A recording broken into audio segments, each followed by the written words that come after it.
real Slim Shady. The real Slim Shady. Oh my god, listen to the reverb on that. Have your attention, please. I have your attention, please. Will the real Slim Shady please stand up?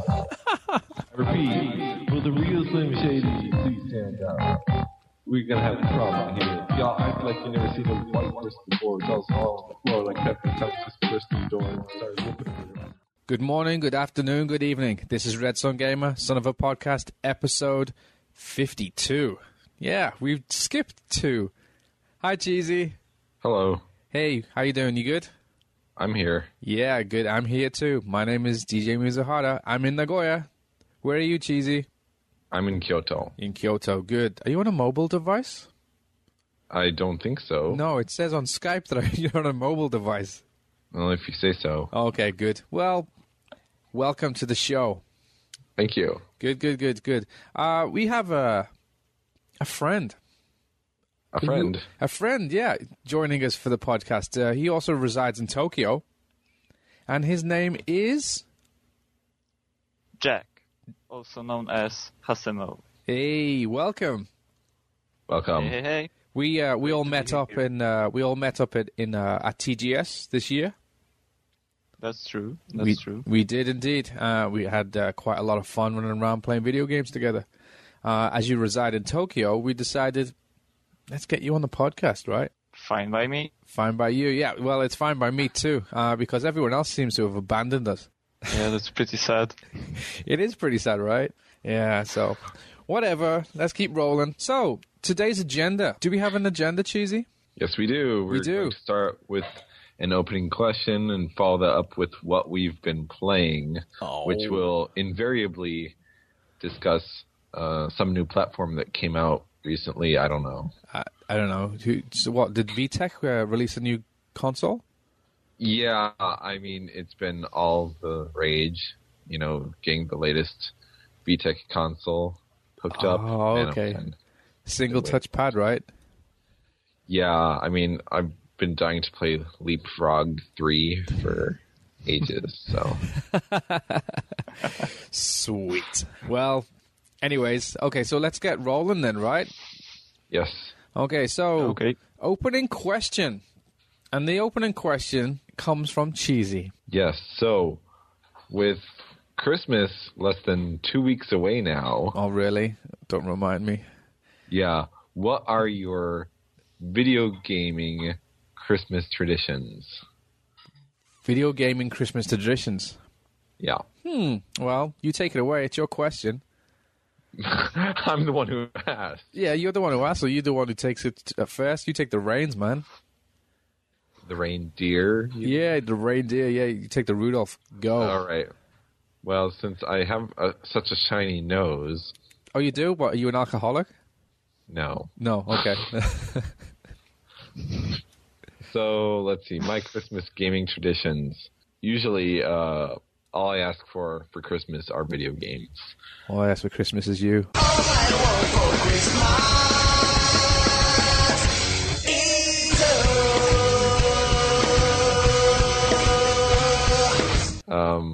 Yeah, I don't think that's happening. No? So, okay, good. Usually I'm fortunate enough to receive one or more video games for Christmas, so after opening them up Christmas morning under the tree, I spend the rest of the day playing those games with my family or by myself, however that shakes out, depending on what other people got for Christmas and decide to spend their time on. Right, so what's your favorite memory then? My favorite Christmas memory? Uh-huh. Oh, that's a good one. Yeah, one Christmas when I got a Game Boy. Oh, so way back. Along with... Was that back in like 1989 or something? It was like 1990. 90? Okay. Right in there. So damn. I got Tetris packed in with that, and I also got Super Mario Land, as well as Gargoyle's Quest. Yeah, I remember that. Whoa. Which was freaking awesome. It was. So, I'm a happy camper. I'm off playing. And then, while I'm playing, my parents call me back into the room. Hey, we think you forgot one. I'm like, what? Really? You're kidding? No way. So I look back under the tree, and there's another present for me. So I'm like, what could this be? Sega Game Gear game. Yeah, right. No! Parents just don't understand. No, in our family, we were savvy enough not to screw up the platform. Okay, that's good. That's good. We were always specific about which platforms we Okay, wanted. good. So, yeah, I opened up the present, and it is Dr. Mario.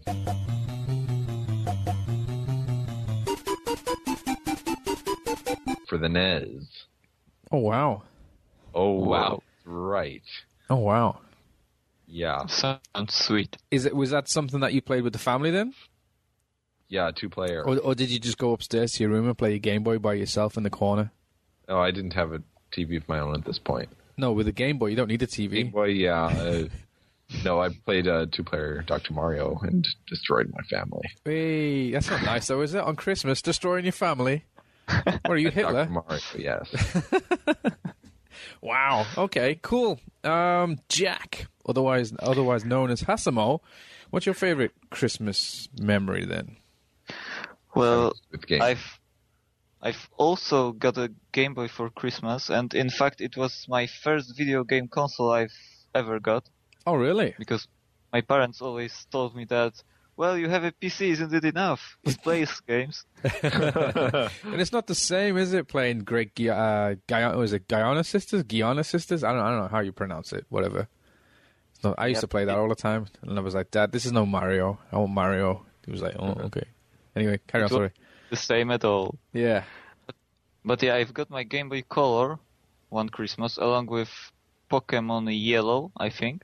Mm-hmm. And, well, my usual Christmas gaming tradition is get a new game, go to my room, and play it until I clear it, with breaks for food and stuff like that.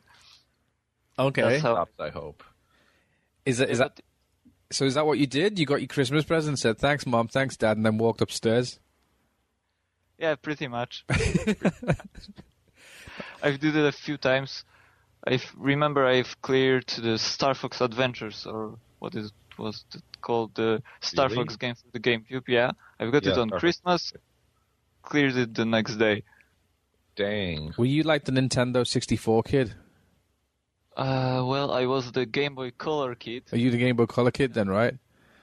Most of my video game consoles until now were Nintendo ones, I think, because it was like Game Boy Are you Color, sure? then 64. Yeah, Nice. Excellent. that was. My parents didn't like it as much as me, but well, who cares? Yeah, who cares? They're just buying it for you. Who cares? It's Christmas, right? Yeah, exactly. It only comes once a year. You can only be selfish one day a year, right? It's Christmas. It's about the giving. Yeah, right. Not when you're a kid. It's not. It's like, oi, where's my presents? Oh, boy. Yeah, I was an asshole when I was a kid. Oh, no. Yeah, I remember my father. I remember he was wrapping presents, and when I was actually meant to be asleep, and I sneaked downstairs, and I could hear him in the living room wrapping presents. So I hid in the closet when he and then when he left and went upstairs, I obviously get out of the closet, go into try to get into the living room, but he put tape on the door so he would know if people had entered the room, because he didn't want anyone to. It was a family thing of everyone entering together. Mm-hmm. Everyone would wake up together and everyone would walk downstairs together, and we'd walk in the room together and like be a family and open presents together. So he put tape on the door so he knew that like you couldn't open it, obviously. So we had this like hatch, hatch where you would serve food through into the living room from the kitchen, and I busted through that and climbed through the hatch into the living room. Got the presents, and I started going through my presents, and I was like, I like that. I don't like this. What's this? I don't want that. I don't like you this. were opening them? Yeah, I opened the bag because it was like in a big Santa sack. Oh, no. So I was going through it, and I was like, I like this, I like that, I don't like this. What's this? So I opened my brother's one, and I went through his stuff, and I was like, yeah, I like this, so I'll switch it with something that I don't like. So I gave my brother everything I didn't want, and took everything from my brothers that I wanted. So you stole Christmas. Yeah, I stole my bro's Christmas. He doesn't know that. Come on. He doesn't know that. That's You're a mean one, Mr. Grinch. Yeah, so yeah, that's my You Christmas were a terrible memory. person. My I don't have gaming memories because even though my parents bought me like the Game Boy for Christmas and that, they wouldn't allow me to play it because it wasn't a family activity. You know? It was like, you can play it, but like not until it's like 2 days after Christmas or Boxing Day or whatever, the 26th. But like Christmas Day it was like, this is family, this is where everyone's together. So yeah, that's my best Christmas memory. It was stealing my brother's stuff, switching it out. And it was funny because when my parents realized, they looked at me as if to say like, yeah, we know what you've done, but we can't say anything because your brother's going to get like severely pissed. So yeah. Oh, no. Oops. I was an asshole when I was a kid. At least I can admit it. Give me some props, man. Come on. I don't know if that's anything to congratulate. Shall I just hang up now? Okay, bye. See ya. F you guys. You made me feel bad now. You didn't do anything like that? Terrible person. You didn't do anything like that, no? Never. Never? Not. Come on! Oh, okay, fair enough. Anyways, so, Hasemo, we've dragged you on this podcast, kicking and screaming. We did. Yeah, we did. What have you been playing? Recently, I've been playing this little game called Phantasy Star Online 2. Ah, I've heard of that. I've been playing it for about 550 hours. What? Say again? I thought I heard you say 550 hours. That's what I said. That's what it was. What? Wait, already? Well, already it was released in June, I think. Have there even been 550 hours since June? They must have. Well, if you're a university student, you have lots and lots of time, so best time to try those MMORPGs. Because 550 hours, that's 22.9167 days. How many That days? sounds 22.917. Yeah, 22.9167 days. Wow. You must be tired, man. That's a long time to stay up. Dude, Well, yeah, I am a bit tired. You must have a lot of Red Bull. die after playing that long. People play just for a week and they die in these net cafes in Korea. Yeah, tell me about it, right? So, 550 hours playing Phantasy Star Online 2. Yep. Are you playing this on a PC or a Mac? I'm playing it on a PC. I don't own a Mac. Okay, that's good. And I'm waiting for the Vita version as well. Oh, that was good, right? We played that at TGS, yeah? Mm-hmm. Yep. And I was, very impressed. Are you getting in on the beta? Yep, but it seems that they've already passed the 50,000 mark for registration, so it's going to be a lottery, probably. Oh, jeez. I like lotteries. Which is... Yeah, I hate them, but it's too bad because you can get some pretty neat stuff for your normal account if you're in the beta and you reach level 10. But, well, seems not everyone is going to get that. Get in, right? Okay, so Yep. you've got this game. This just had a new update today, right? Right, game has received the second part of the December update today. Mm-hmm. And the important thing to mention is that it didn't have that much content at the beginning, but Sega has really been keeping it up with the updates, and they've been doing 2 per month. Oh, really? Adding adding new monsters, systems, areas, all sorts of crazy stuff, really. So They've even added... with this update, how big was the update? Size-wise, it was, I think, 4 or 5 gigs. Wow. Something like that. Wow. And since a lot of people complained before when a big update like that hit, this time Sega allowed us to pre-download the patch in 3 parts before the update went live. Oh, okay, that's So good. So that people don't clog the update server. Right. That's cool. So, I mean, had you played this game before, or is this the first time you've played it? Well, I've played it since the beta or alpha test in, I think it was April, or even earlier than that. I've never played a Phantasy Star game before, for longer than about 30 minutes, but... So what attracted you to this? Is it because it's free and you're a student and you're poor and you've got no money? No? Okay, sorry. To be honest, I don't really like the free-to-play games at all. I prefer the subscription model because it keeps some of the less smart people away sometimes. Okay. To put it that way. Well, Right. it sorts out the most of the kids who only play games because they are free. So. Right. But I've heard a lot of good things about the Phantasy Star franchise. Mm-hmm.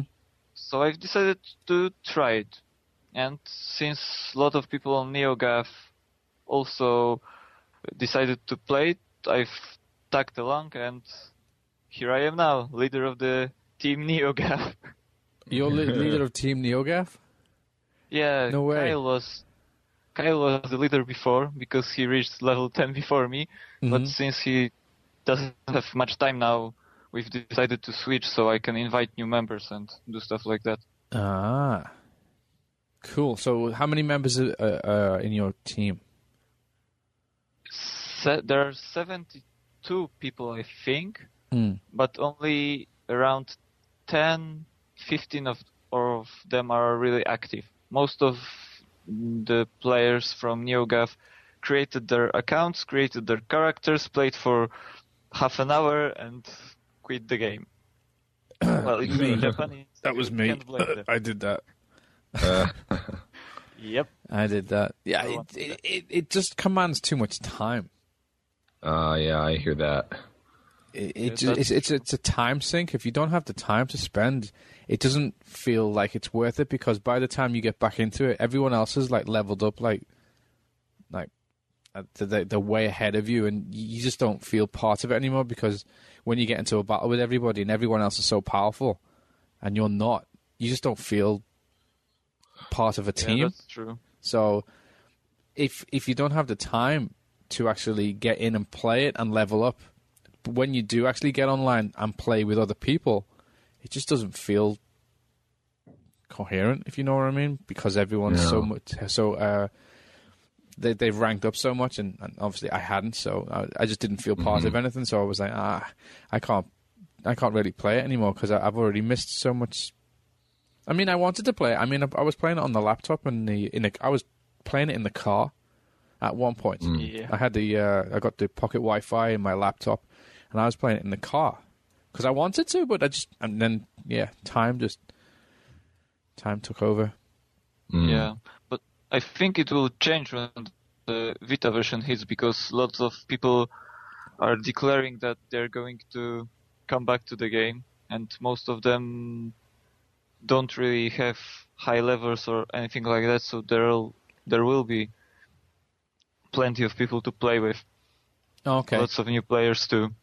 Yeah, I was thinking about trying the game out, so I had installed it on my PC, but it's nowhere near powerful enough to actually run it. So. Oh, really? Oh. Yeah, I started the game and it was just a slideshow. It was not workable at all. Even on the lowest settings? I didn't even get that far. I couldn't even get signed in.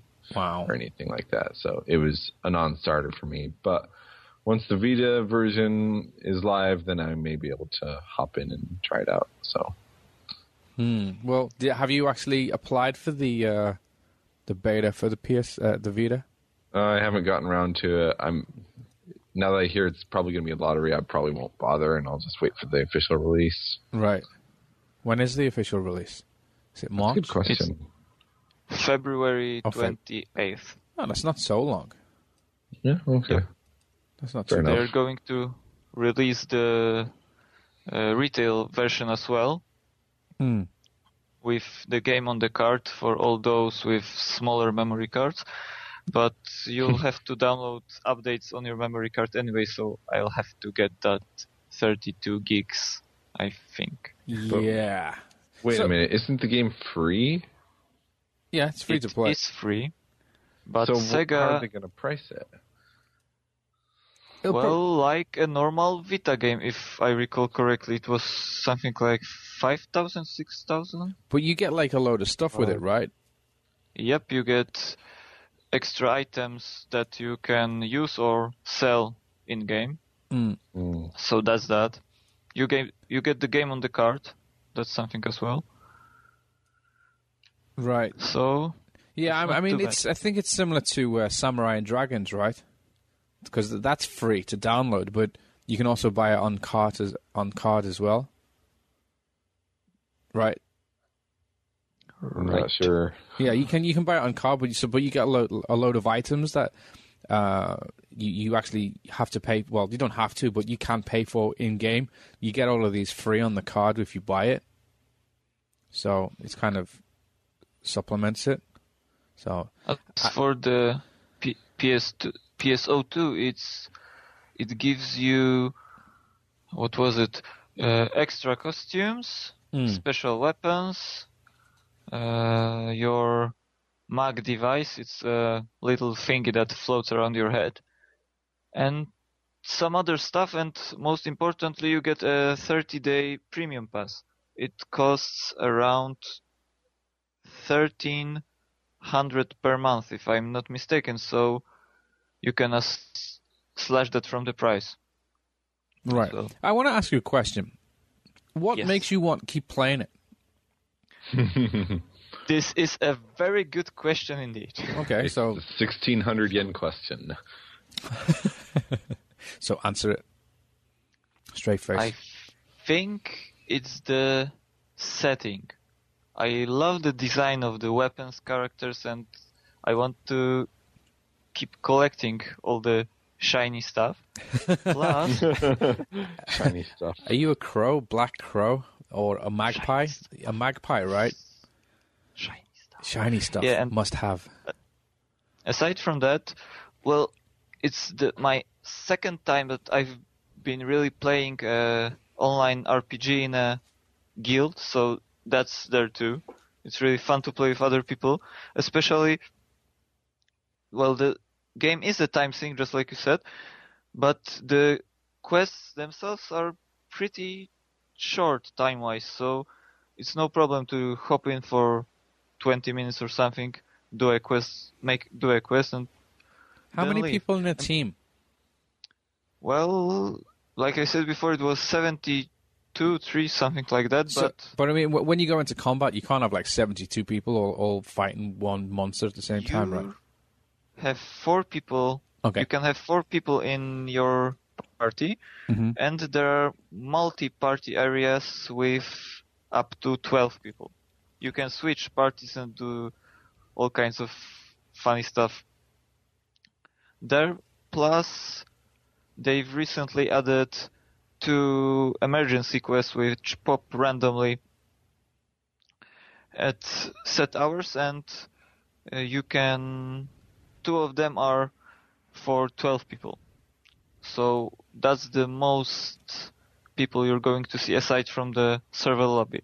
But speaking of the size of your party, the Vita version is going to be a little different, because making a 12 people multi-party on Vita seems impossible. Impossible, for me, right? I was really. going to say. Yeah.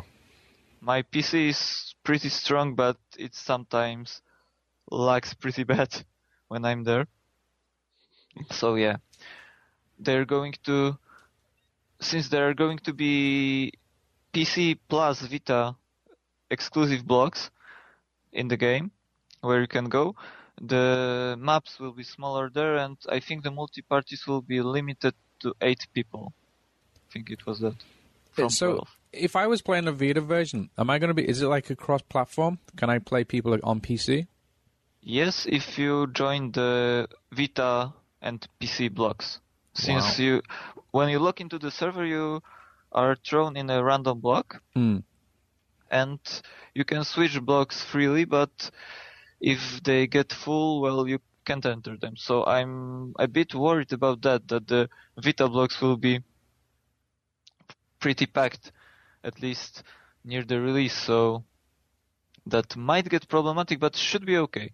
Well, if they're doing a beta, they should be able to sort a lot of that stuff out, right? Well, let's hope so. Well, that's what it is.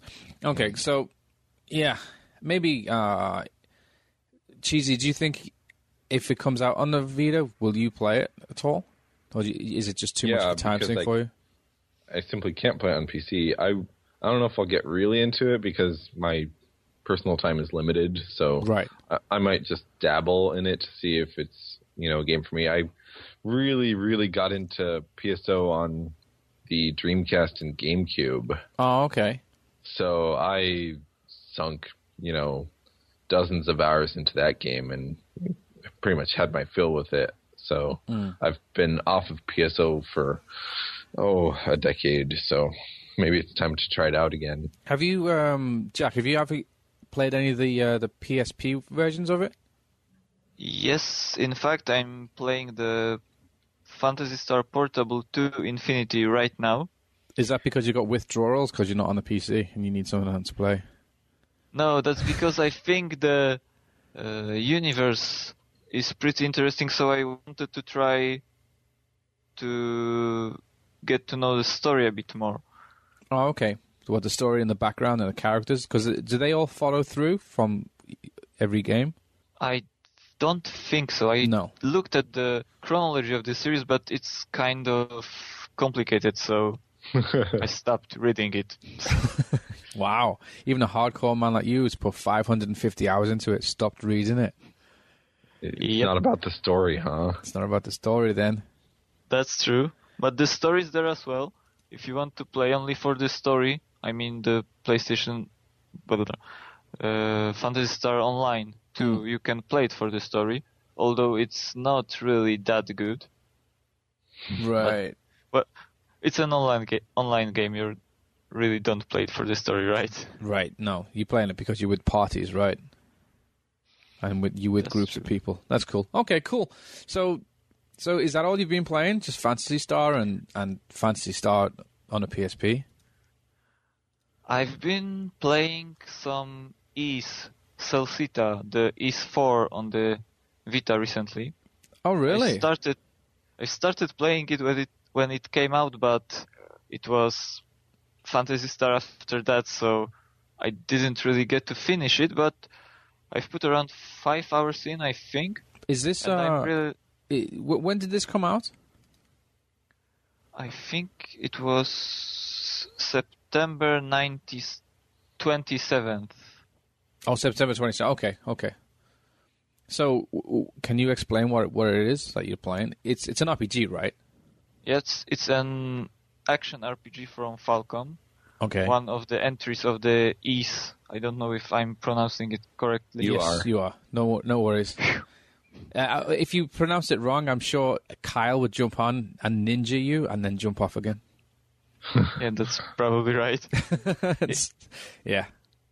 Yeah, it's an action RPG. The interesting point is that it's the third Ys 4 in the series. Wait, third Ys 4? What? There are 3 Ys 4s out there, including this one. I'm confused. Yeah, I'm not really that much into Falcom games, but it seems like 2 other companies did their interpretations of Ys 4, and this is the official canon one from Falcom itself. So it's not like Final Fantasy 13, 2, and 3. No. They're separate entries, I think. Never played the other two, so I don't know. Well, the fun part of Ys 4 and, well, the Ys series as a whole is that the talking to NPCs part is reduced to a minimum so that you can enjoy hacking and slashing monsters throughout most of the game. Isn't this the game that Kyle was talking about ages ago? They had like stacks and stacks of, was it written text? Or was it voice scripts? Like they had stacks of voice scripts from the floor to the ceiling. Is this the same game? I think not. No, There okay. isn't really that much voiceover in the game. There is some in some of the dialogues, but it's mostly just text Okay. for most of the part. And most of the game is just hacking and slashing monsters with your 3-people party. Well, I got to 3 people so far. Is this using the actual like the functionality of the Vita, or is it just using the face buttons? Yes, it is using the functionalities. You can access the item menu by pressing the correct place on the screen. Mm-hmm. You can zoom in and zoom out by pinching the screen, Okay. which is kind of unnecessary if you ask me, but okay. Has it got rear touch? And there are some puzzles which require you to use the touchscreen. I've got one so far, which required me to put the 3 pieces of a door key together, a round key, Right. and I had to move them with my finger and turn them around. So you've put 5 hours into it. So presumably that's nothing. That's probably like the intro, right? It's a Japanese RPG, so you probably just started the intro. The Ys games aren't really that long, and from what I've heard from Kyle and a few other people on Twitter, it's about around 20 hours, I think. Oh, really? Reasonable. That's reasonable. Yeah, I thought it was going to be like 80 or something like Persona. Unreasonable. I think the reason I'm playing this, not Persona, right? Okay. That's a choice that you made then, right? Right. Okay, so you didn't want to take up your time for your PSO time with Persona, right? That's true. Well, to be honest, I started playing this Ys because I had a power outage, so I couldn't access nor my PC nor my internet, so I had no choice. I had to power up my old PlayStation Vita. So you went out and you intentionally bought this game because you had no power? No. I'm speaking about coming back to this game. I've bought it on the release day. I've played a bit, few hours, but few things came out then and I couldn't continue it. But I bought it because I really liked the 2 previous Ys games I played. The Ys Oath in Felghana and what was that? And Ys 7 for the PSP. Right. So, I mean, how much better does this look now? Because was this specifically written for the Vita? Yes, I think it was. It wasn't a port. It's not. So this is not a port then, no? Nope.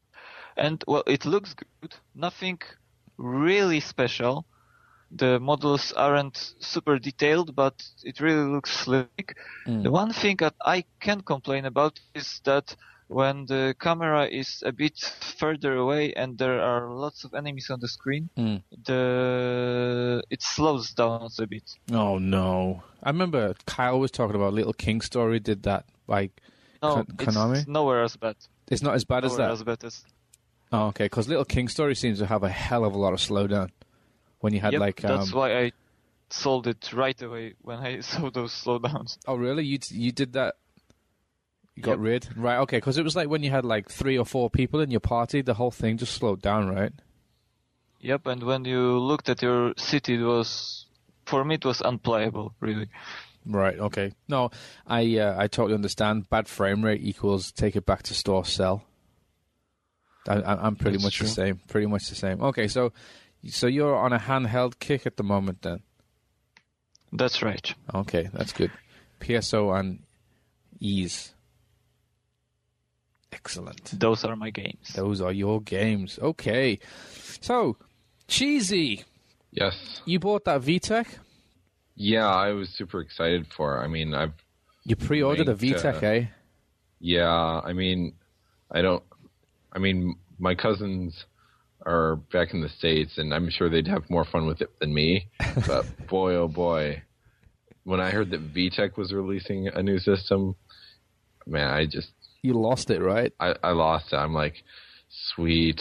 I get to learn how to multiply up to my 12 times tables. Oh, is it how 12? Could I say no to that? Oh, I thought it was 9. No, the new version It's 12. includes multiplication tables up to 12. No so- way! Must buy? Yeah, that was a must buy. I'm like, oh yeah. Yeah, so you bought a Wii. No. No? A Wii U? Yes. Yes. Wii U finally came out in Japan. Finally. December 8th. It's like It only took 3 weeks. only took 3 weeks after this the kind of quite hilarious launch of the US Wii U. I thought it was quite hilarious watching people go crazy about it. Like How so? they couldn't connect online and stuff like that. So, Oh yeah. internet problems, I had crashing. the same issue. It Crashing. didn't like my router. Yeah, crashing and stuff. So yeah, okay. So you bought the Wii U, as did I. Yep. On the Saturday, the 8th of Yep. December. 4 So days ago. yes. So you want to go into it? Sure. Go. All right. So Wii U, I picked up 2 games with the system, download cards of New Super Mario Bros. U and Nintendo Land. Ooh. Yes. So I handed the cards to the register clerks, and they surreptitiously put disc copies of the games into my bag. You went, oi. Yeah, I'm like, what is this? I don't want any stinking physical copies. No. Give me my ones and zeros. Exactly. So I found this out when I was, about to exit the store. I was like right at the entrance. So I turned right back around, went back up to the 7th floor of Big Camera Kyoto, and said, hey, you gave me the wrong product. I gave you download cards, and I want to buy download cards. Why'd you give me discs? Let me exchange this. So they did the exchange right then and there, and I paid the extra 750 yen or so to get the more expensive versions thereof. That makes no sense. You're buying downloads and they're more expensive than physical copies. It boggles the mind. Yeah, Seriously it blows folks. my mind as well. It's like, what? Anyways, Like- carry on. It is expensive, right? Yeah, apparently just ethereal ones and zeros cost more than a disc and a case and a manual. It's what? Oh. Anyway, so I got my cards. I get back home. I unbox it. Posted a bunch of pictures. Yeah, So, I watched that. Actually, so, when you got to the store, were there many people at the store? there were a few. When I got there, I was 18th in line out of what became 23. Wow, so many people. And when they were opening the store, they split up into 2 lines, those who had pre-orders and then those who did not. Okay. And having already gotten a pre-order, I was in the pre-order line, and I got to go in right away. I was like 5th in line on that line. So, yeah, went right up. They had a special sales area for the Wii U, converted from their usual video game sales desk. Okay. They had all the games and accessories lined up in a big old display in front of the registers. Coolio. That was pretty cool. But yeah, I also picked up a Wii U mic for the karaoke application. Well done. So anyway, I get home, I unbox it, I get set up, I download the update or at least I thought I did. Yeah. So apparently, when you're given the choice, but for the system update between update and cancel, knowing that choosing cancel would download the update in the background, I chose cancel, thinking I'm all clever, right? Mm-hmm. So I'm sitting around waiting. It's downloading in the background, and I've got these 2 download cards, so I can't really play anything. I sit around for half an hour. Like, I wonder how it's doing. Yeah, let's see the progress. Where's the progress bar? I'd sure like to see a progress bar, so I go into System Update, open it up. Would you like to start the system download? Yes, I thought I already did. Then I see the progress bar. 0. What? Sweet. Yeah, apparently you need to have started an application in order to kick off the background download of the system update. So not having had any physical games to play, it didn't do that. So I just wound up wasting half an hour setting up when the download itself takes an hour. And then Welcome to the new generation. The install takes another 20 minutes on top of that. It sure does. Yeah. So I finally get the system update in. I'm like, okay, all right, yeah. I'm really going now. I hop onto the eShop. I redeem my codes for my games. I queue up Mario to download. It's like, and a couple apps, and then I queue up Nintendo Land to download. I'm downloading in the background. I can see the download management now. Everything's going great. I go check out a couple of different apps. I go check out YouTube, and the system freezes on me. Hey, hard lock. Yeah, so I had to wind up pulling the power out of the system. Oh no, were you afraid you were going to brick it? No, that would only happen if during the update, right? System update, right. Download, or install. Uh-huh.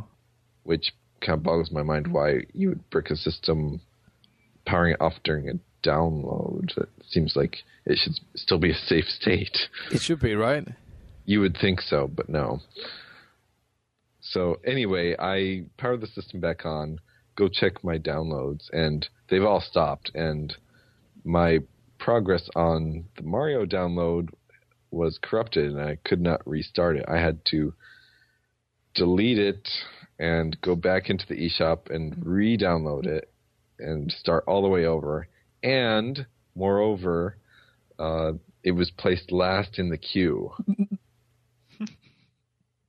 When, I was all, intentionally putting it at the start of the queue so I would be able to play it first, but no, it has to go and download everything else now before it even starts downloading Mario. I'm like, oh, come on.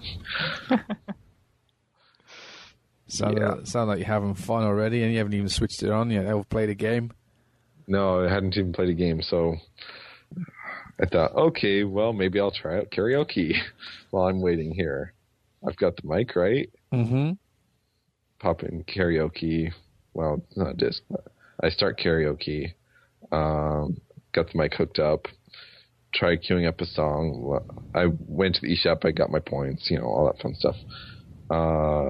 Tried playing a song, and it plays maybe 5-10 seconds before it stops. What happened? Up comes another progress bar saying buffering, basically. Oh, no. Hang on. You got Japanese internet? Yeah. Buffering doesn't occur in this country. No, you wouldn't think so, but yeah. No. Really? It took anywhere between 5 to 20 minutes to get a song ready to play. No way. So the servers were getting hammered then, right? Obviously.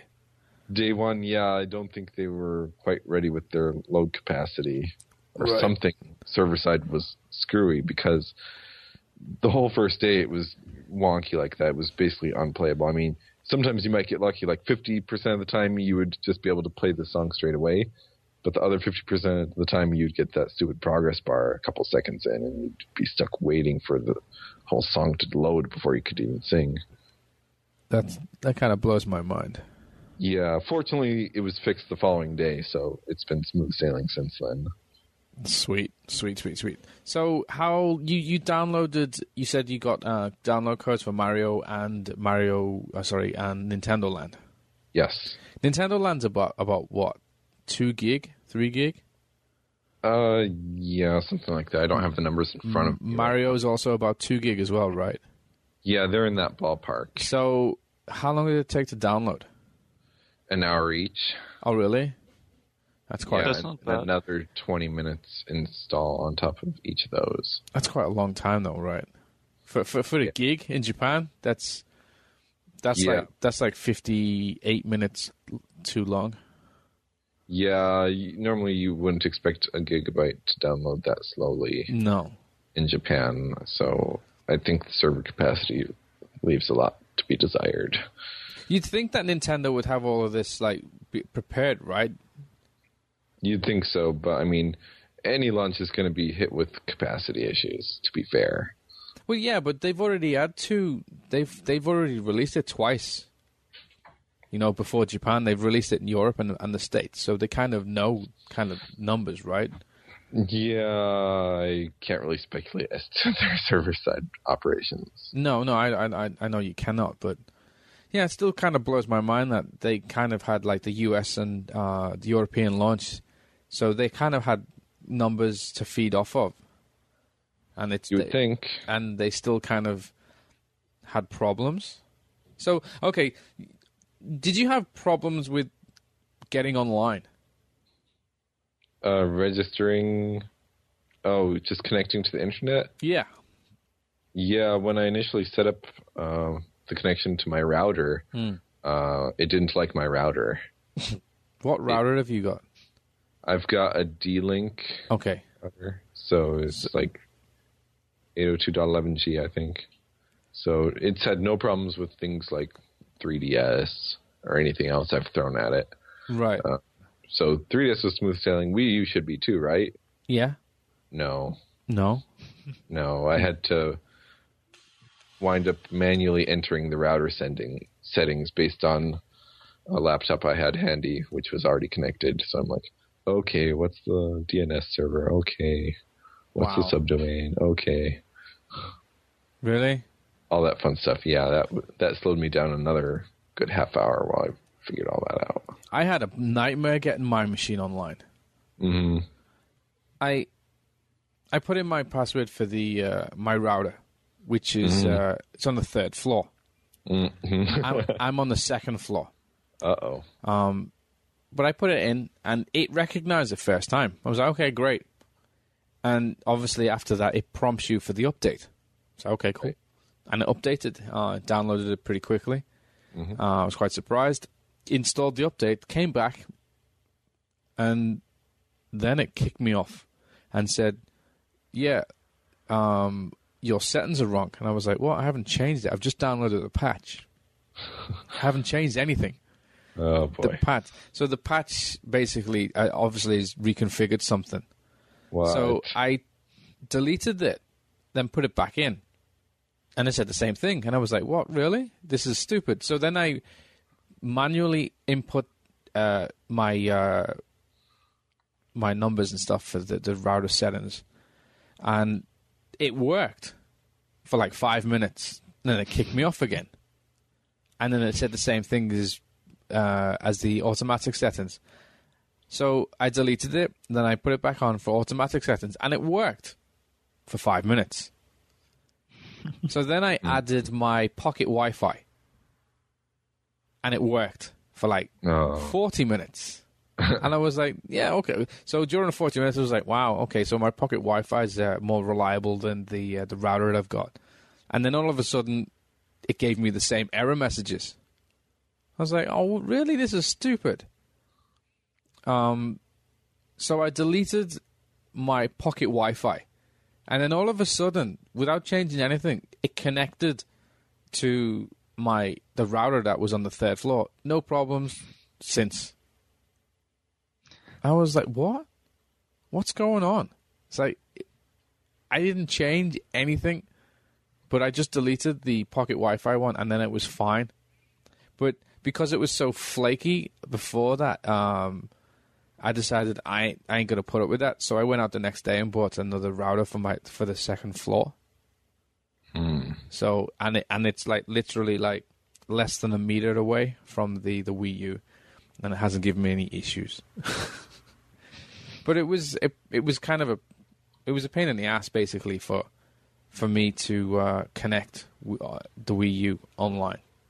Like for the first 3 hours, 4 hours, it was just on and off, on and off, on and off. And then we've got a little group on there's an application called Line, and everyone was saying, you keep going on and off Line all the time. And I'm like, it's not me. I'm not doing anything. And they said, yeah, you're on and off Line all the time. So yeah, so it was the Wii U and the router just not talking to each other.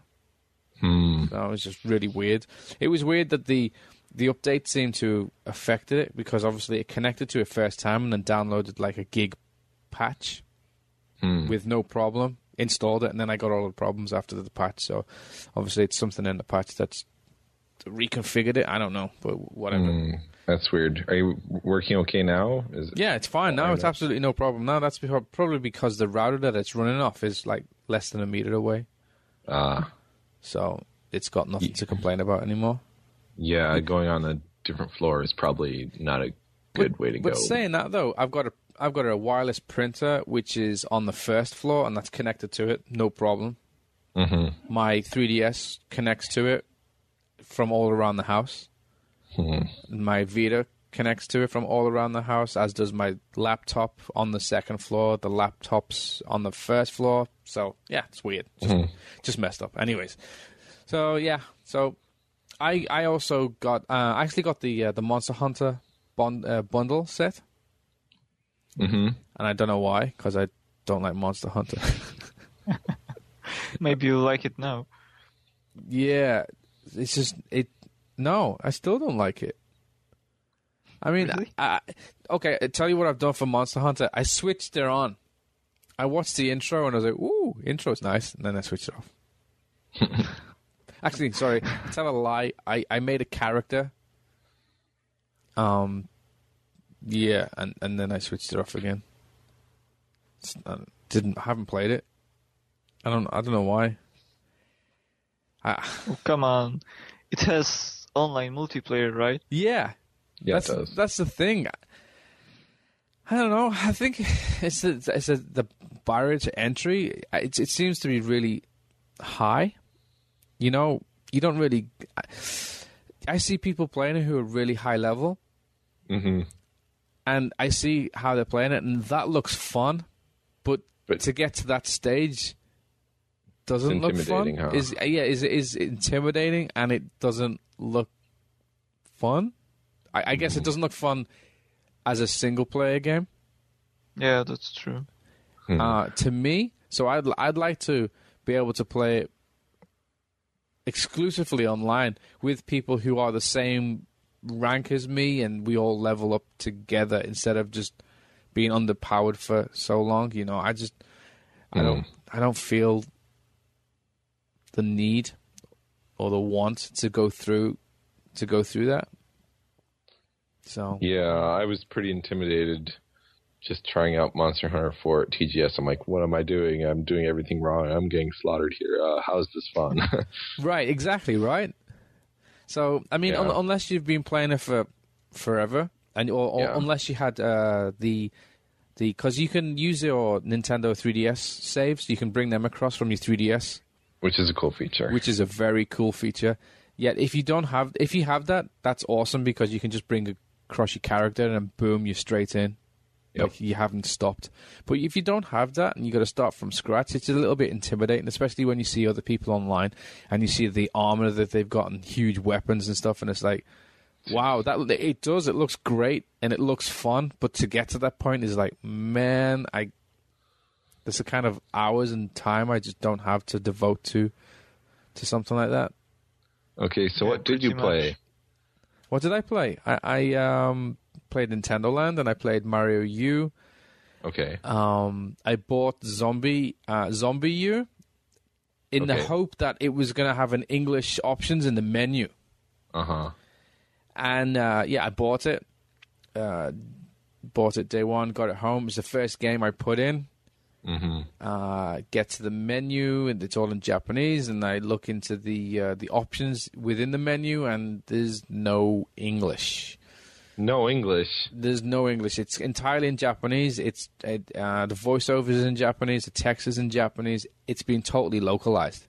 Oh, come on. And it sounds like it sounds pretty good localized, but I don't want to play a game based in London, my country, city I spent like 9 years of my life. I don't want to play a game based in London in Japanese.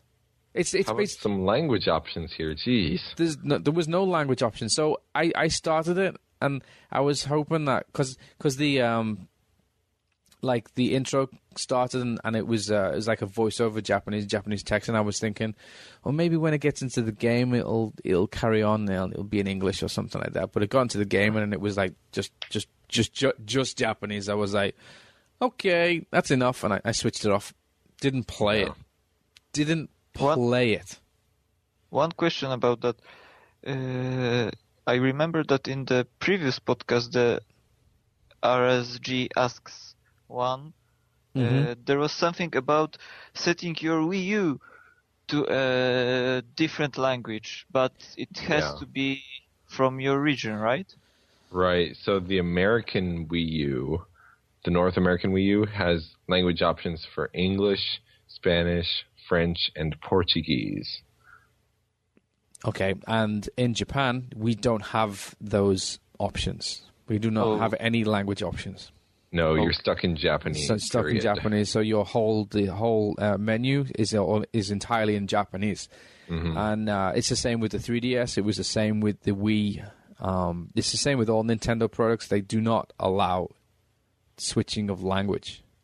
Oh, okay. I asked because I have my PS3 set to Japanese, and some of the games I bought that should be in English has changed themselves to be in Japanese. So yeah, that's because your system is in Japanese, so it'll just revert to Japanese. If you switch your system to English, your games will be in English for the most part. Yeah. For the most part, but it's not the same with Wii U. No, it's not. I did hear from someone on Miiverse that Assassin's Creed 3 on Wii U has English voiceovers with Japanese subtitles. Okay. But I didn't get an answer on the text of the game itself. Well, the thing is, though, that's a port, right? Yeah, it is. Whereas Zombie U is an exclusive for the Wii. So if you want to play that game in English, you're going to have to buy a new system. An entirely new system, because region lock-in. Thank you, Nintendo. Yeah, seriously. It sucks. I mean, I spent the money. I wanted to play it. I wanted to play this exclusive game that's only on the Wii, and one of the only original titles and not a port, because the majority of the games that came out in Japan are ports. Or that Super Mario U and Nintendo Land are about the only original titles. Mm-hmm. The rest of them are ports. So I wanted to play it. You get it, and it's entirely in Japanese. And I'm like, I'm not playing it. It's just the same as if I bought like the Yakuza games, and it was in English. I wouldn't want to play it because it's set in Japan. It's set in Japanese, right? Right. So it's just the same thing. So I'm not willing to play that type of game in Japanese. Yeah. To me, it just loses everything. So. Oh well. What games did you enjoy? I enjoyed my Stephen, one of our co-hosts, Stephen. He came to Nagoya, and we got some Nintendo Land going, and we had a blast playing that. It's a fun game. I was listening to some other podcasts and stuff, and they were saying it wasn't too fun in single player, but I think it is. I've had fun playing it. I've had a lot of fun playing it. I mean, okay, when you finish it, you finish the title or the game you're playing, and then you go back to it, you start off at the beginning again. Mm-hmm. Okay, fine. It's pretty arcadey. Yeah, it's pretty arcade. It's an arcade thing, right? So I can deal with that. Mm-hmm. But the thing where I had the most fun was just playing with other people, like with Steven and my daughter. She's finally getting pretty good at games now. That's good. Gotta start them young. Yeah, so I gave her my 3DS, and she's been playing Kirby. Mm-hmm. That was given with the ambassador program. You know, all of the GBA games. Right. So she's been getting her teeth into a lot of classic GBA gameage. Nice. And she's cutting her teeth with that. So I mean, she's getting pretty good, and to watch her go from having no skill with a platformer game to like breezing through it is really satisfying to watch. So Train her well. Yeah, so she's bringing that skill across from like Kirby on the 3DS into Wii U, and she's playing it. She's playing Wii U with me. So sometimes she has the gamepad, and I've got the Wii controller, or she's got the Wii controller, and I've got the gamepad. Yeah, and it's a lot of fun. So I really recommend Nintendo Land. Really? Yeah, I really recommend. I think it's a lot of fun. That's not something I expected to hear from you. Why? Because you think I'm a hardcore gamer or something? What? Why? No, I mean, I've been playing Nintendo Land myself, and just single player so far. I have thus far been unable to convince my wife to play it with me, as she seems fixated upon Mario and karaoke. Right. But eventually I will play it with her. So far, on the single player games, they seem to be pretty decent. I mean, Balloon Trip Breeze, is, the throwback to the old balloon fight. Yeah, balloon fight, yeah.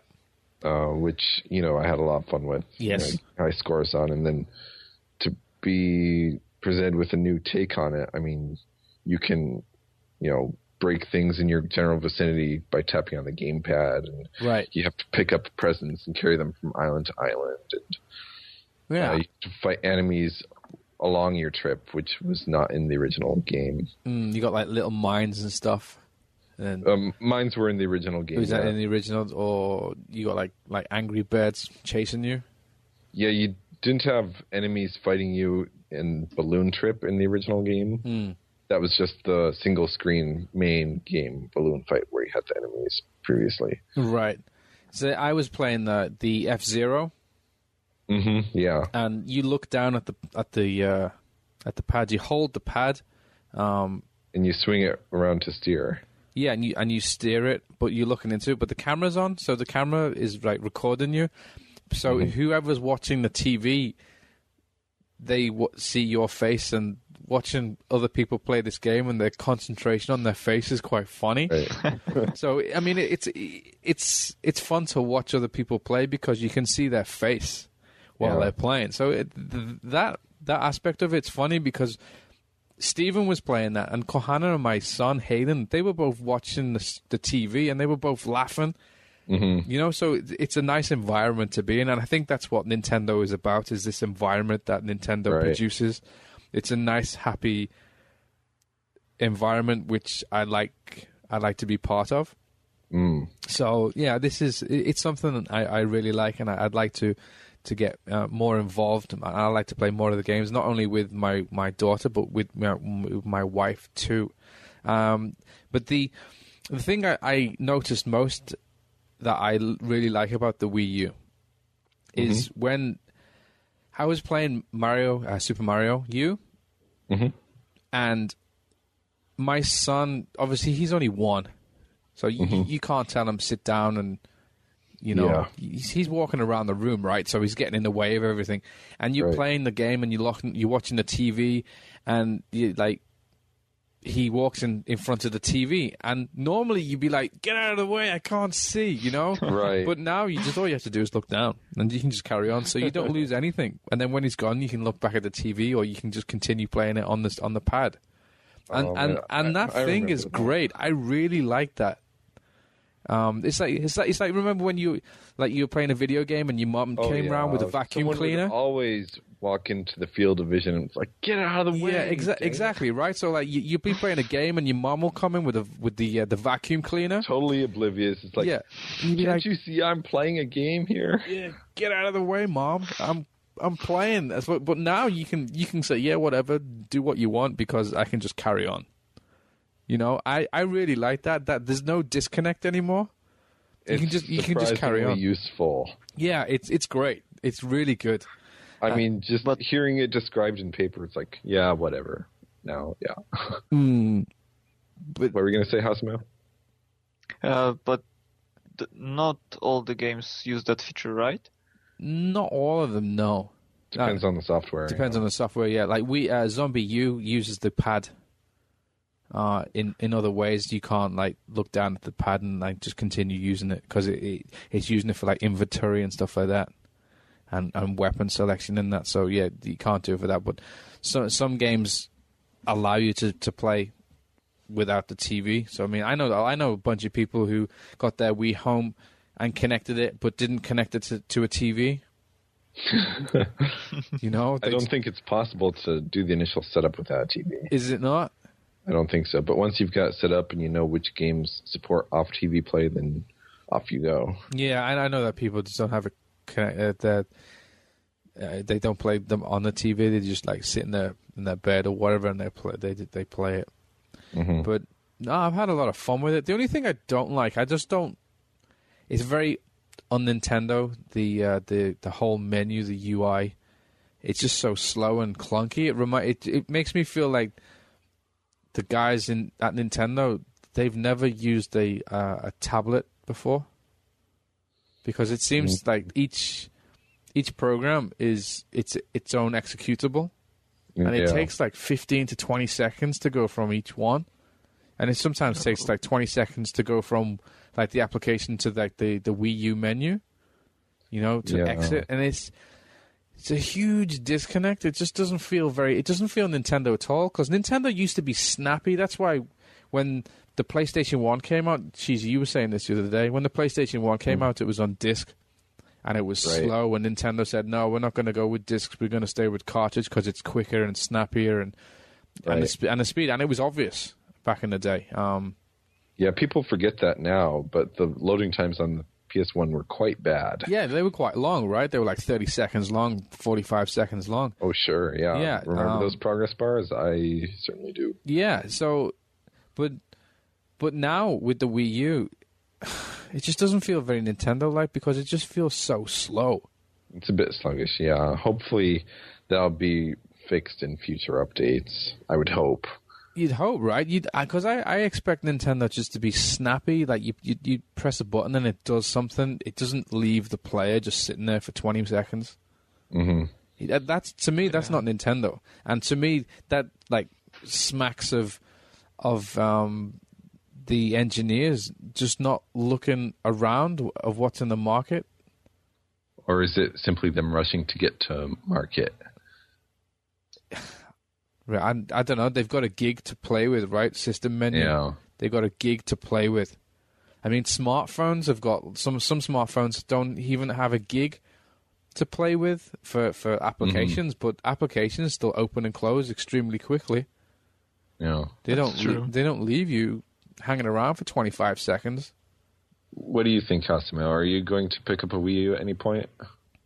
I think I'm going to, but so far there aren't really that many games that interest me. I would pick up the Monster Hunter because I've played a bit on the 3DS, not much, but that was because there was no online multiplayer, and I know no one who plays Monster Hunter in my vicinity. But you should just go to McDonald's, talk to some kids. Yeah. Play with high school kids and get arrested, right? Yeah, that's no problem. It's Japan, right? Sounds like a plan. Hey, kids. Hey, kids, you want to play some Monster Hunter? Yabai Gaijin. Yeah, Yabai Gaijin. Yeah, I would pick it up if I liked the Mario games, but I recently noticed that I think I don't really like them at all, I think. Oh, I've played most of those that came out after the 64 one, but I dropped each one of them pretty quick, so yeah. that was a sad I thought. think I'm the same. They just seem, they all, to me, just feel like cut and pastes. Even though Yeah. I've said this before, I just want Nintendo in HD and Mario. This is Mario in HD. It looks great. It looks beautiful. The colors, the vibrant. Now, the gamepad is only in 480p, and comparing the TV image to the gamepad image, it seems like the gamepad image is a little washed out. Yeah, I've noticed that there's color bleeding. Like Really? Color bleeding? Yeah, there's color bleeding on the reds. You can see the pixels on Mario's. Right, yeah, I've seen some of that too. So, yeah, there's a lot of pixel bleeding. Overall, it's a pretty high-quality image, and it's very much playable. How do you think it compares to the HD resolution on the TV, though? No, I don't think you can compare it. The TV just, like, pops so much. Mm-hmm. The picture of the TV is beautiful, and that's what I really wanted, to be honest. I was hoping that this is Nintendo coming into the HD era, right? Mm-hmm. And this is what they've given me. They've given me what I was expecting, but I'm expecting when they do something next, I'm expecting them to blow my mind. You know, I expected this of Nintendo on their first Mario game. I was expecting them to give people what they know, to say, hey, this is what you know, but look at it now in HD. It looks beautiful, right? Right. But the next time they're going to do something, I'm hoping they do something like crazy, like Galaxy. You know? So, yeah. Don't get me wrong. I like the machine. Mm-hmm. It just doesn't feel very Nintendo at the moment, with it being so slow. The games, I'm not too like amazed, like jaw dropping. I'm just happy that Nintendo are in HD. In HD, that's all. That's what I really wanted, and it's here. So Finally, I'm happy about that. What I am worried about, though, is looking at the Japanese release schedule, because it's totally barren. Like January, there's nothing in January. January's empty. And to me, that's a cardinal sin. You've just released a machine, and there's nothing. Like less than a month after it's launched, nothing. Yeah, hopefully there will be a Nintendo Direct to announce the lineup for January and February. Yeah, but does that not strike you as strange? I mean, less than a month after releasing a machine in Japan, there's nothing in January. Actually, that's not entirely true. There's one thing, right? At the very last day? Yeah, it's Fist of the North Star, Ken's Rage 2. Oh my god! My on pants. January 31st. Yeah, no. January 31st. Yeah, okay. But basically for the whole of January, dude, there's nothing, right? That's it for all of Nintendo platforms. Yeah, that's even worse, right? The whole of January, there's nothing for Nintendo platforms. Zero 3DS software from anyone. No but that's third impossible. Party. No, it's very possible. I'm looking at the schedule right now. It's empty. It's totally empty. And they have to announce something. Yeah, I gotta get Nintendo Direct going like after Christmas here. Let's go. Come on. Yeah, that totally blows my mind. Though, that like less than 3 weeks after the launch, there's nothing. It's even worse than the Vita. Yeah, that's terrible. So I don't know. The games that they have announced, though, I mean, like Bayonetta and 101. Pikmin 3, yeah. I mean, those games I'm looking forward to, but there's some ways off. Spring, yeah. Yeah, so there's some ways off, but yeah, I don't know.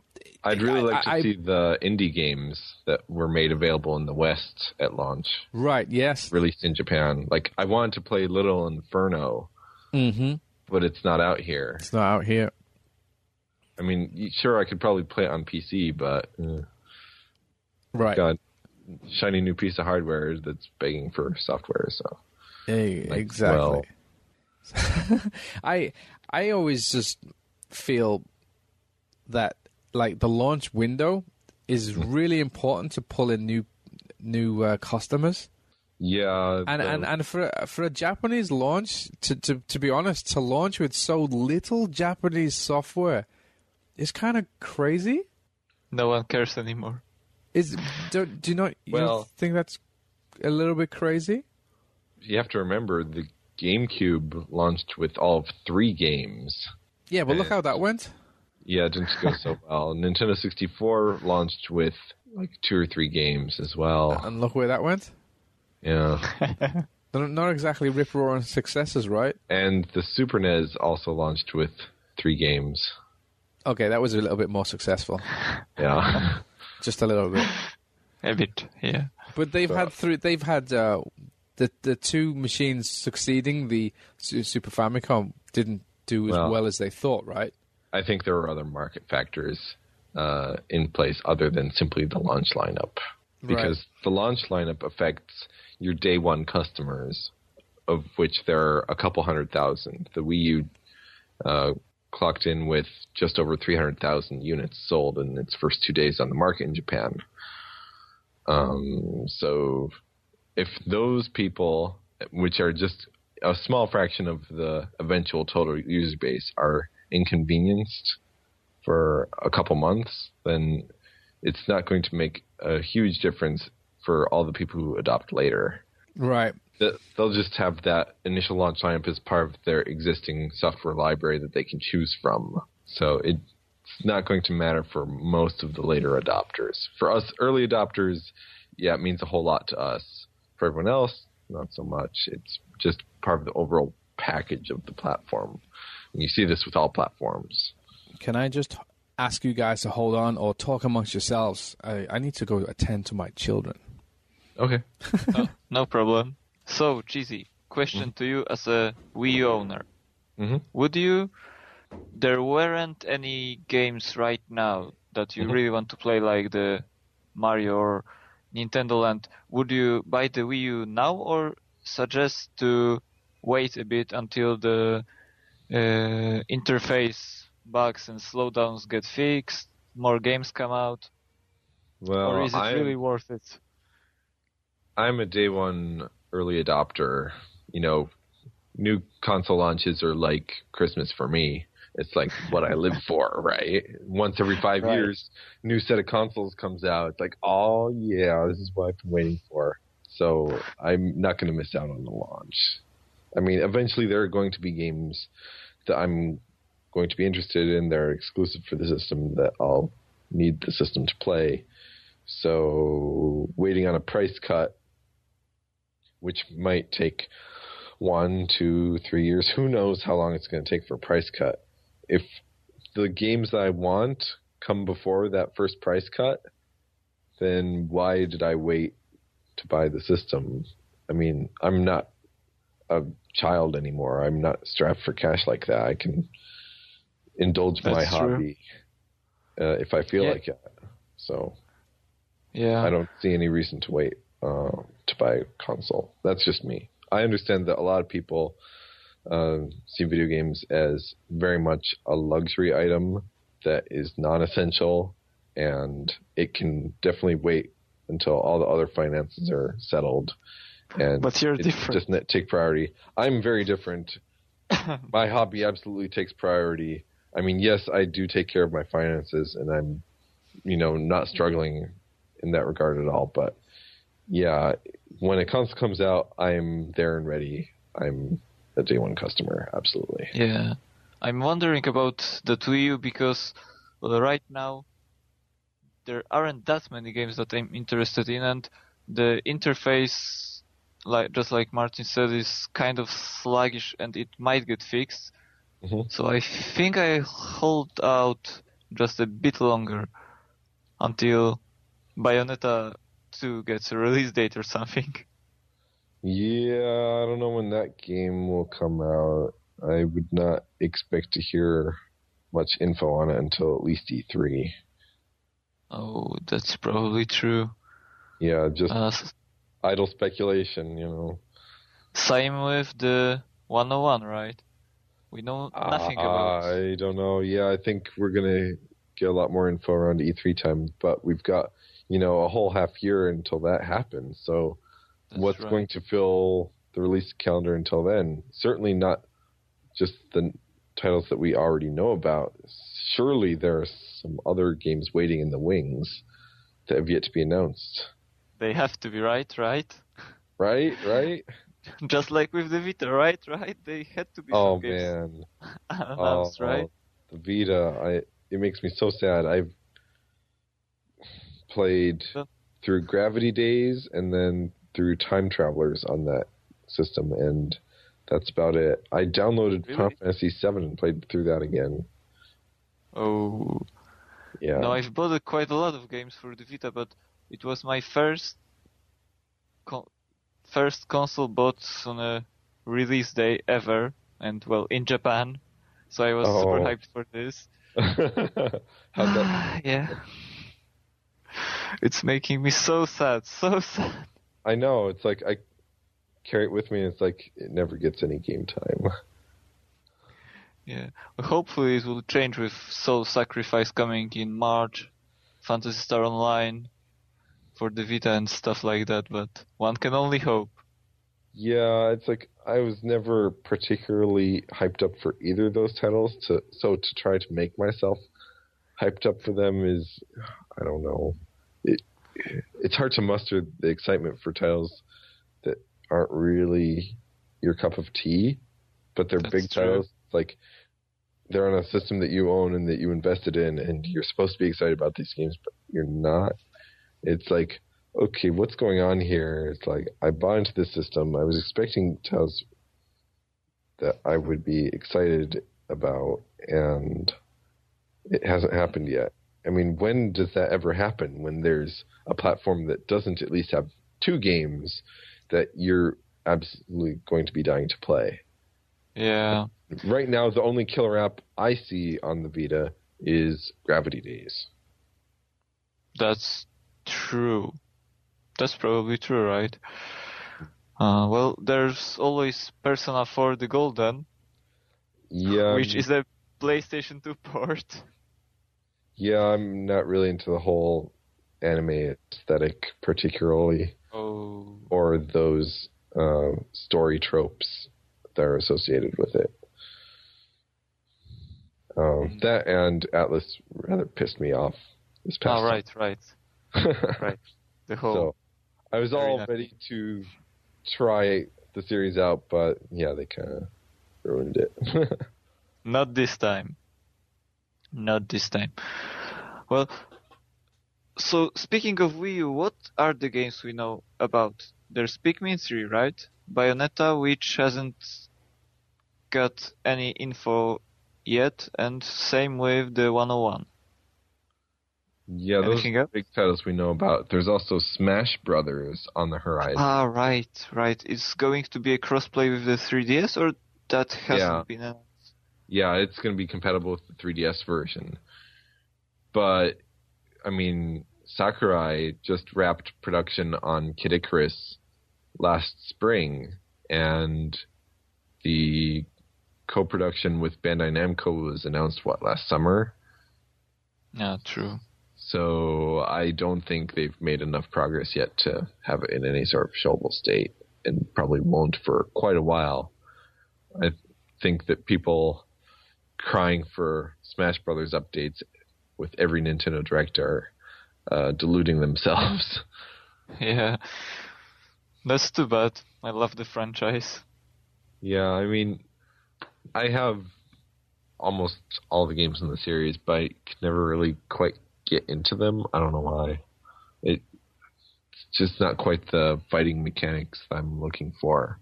I think just the running and smashing, and it's like wham, wham, wham, wham, wham. It's like, that's not quite what I need in a fighter.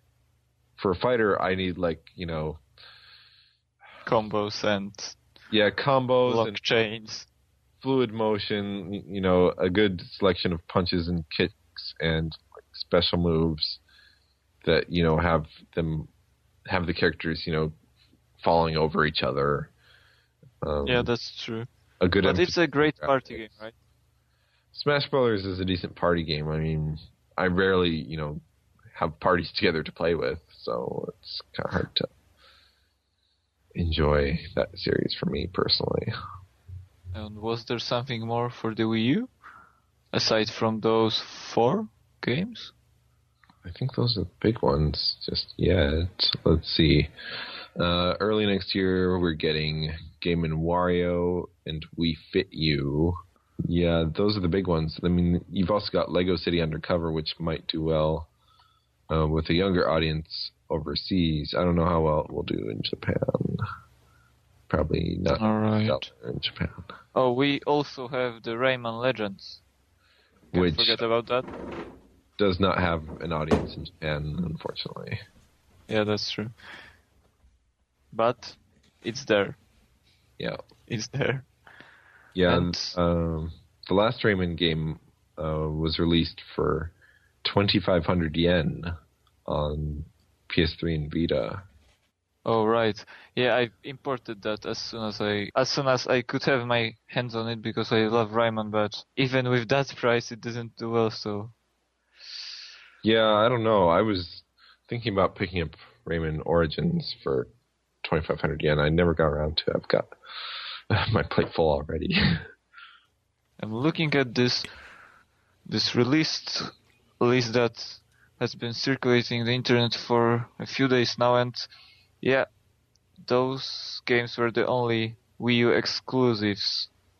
Yeah, there's an infographic posted on the internet in the past week showing all the multi-platform titles and exclusives on PC, Xbox 360, PS3, and Wii U. And it's frightening to see how many multi-platform games are coming to PC and or 360 and PS3, but not coming to Wii U. Yeah, that really surprised me. Wow. It's this doesn't kind of look frightening. Good. But I mean, to be fair, the 3. system's brand new, and a lot of these games have been in production for some time already and are nearing a release.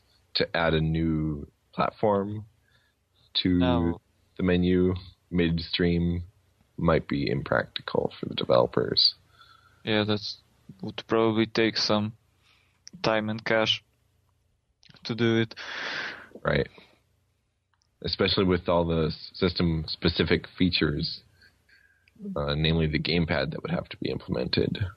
Now, speaking of the gamepad, mm-hmm. I'm really afraid that it will end up just like the DS bottom screen did in most third-party games. Yeah, just a map or something. Or just a mirror of the TV for off-screen play. Well, that's not that bad. I mean, that's not hard to implement, right? Don't ask me. I have no idea. Yeah, I've got to imagine that's the bare minimum. It's like, oh, we can't think of any features for the gamepad. Let's just mirror the game screen and call it a day. Like the absolute minimum effort. Let's see how this will turn out. I really hope it doesn't end like that. Like the, map screen or just the mirror. It would be unfortunate. Really unfortunate not using the system's potential. Right. Its biggest selling point, right? Right. Just that. Yeah, I'm just kind of worried about all of these publishers, making judgments for games based on sales on platforms that have very disparate installed user bases. All right. It's like Wii U's just getting started. It's got a couple 100,000 units out in the wild. Xbox 360 and PS3 have been on the market for, 7 years now? Yeah. They've got millions and millions of systems out there, huge install bases, active customers. And to compare that against a system that just launched, whose demographic is yet not established, I hope that publishers will give it a fair shake at the very least, and hopefully not just put their B team or shovelware team efforts on it. Yeah. Like they did with the Wii.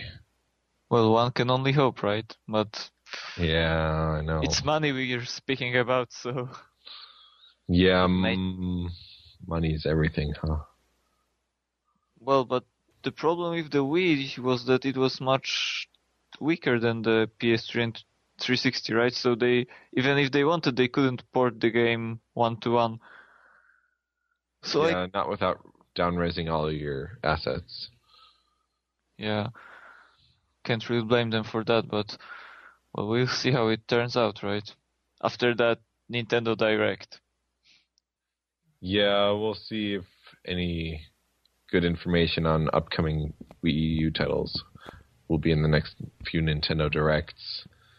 I hope they have something to give us. The Wii U should have some new software announced in the next few Nintendo Directs, I would hope.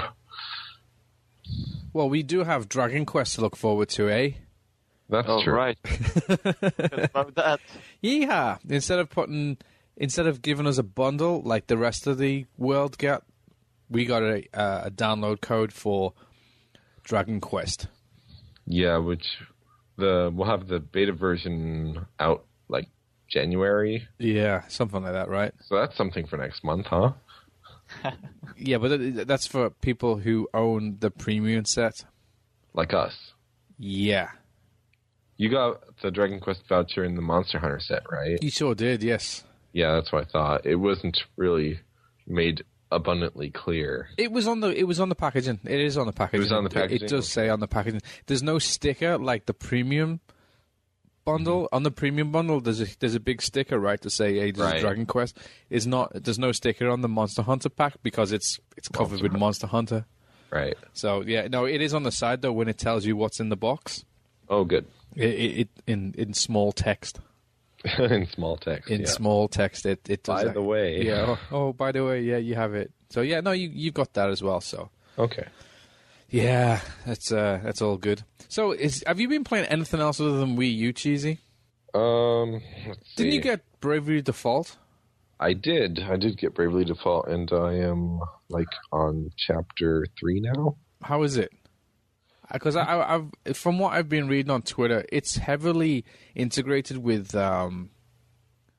Street Pass. Street Passing, yeah. Right. Yeah. And you're a Street Pass master, Yeah. or should I say Meister? Aha. Yeah, but you're a Street Pass king, right? You've got over 6,000 Street Passes already. 6,600. So there you go, 6,600 Street Passes. So surely this game should be benefiting you. Yeah, so I have over 200 street passes on Bravely Default. I was able to rebuild my village with just 49 people in the first week that I had the game. Uh-huh.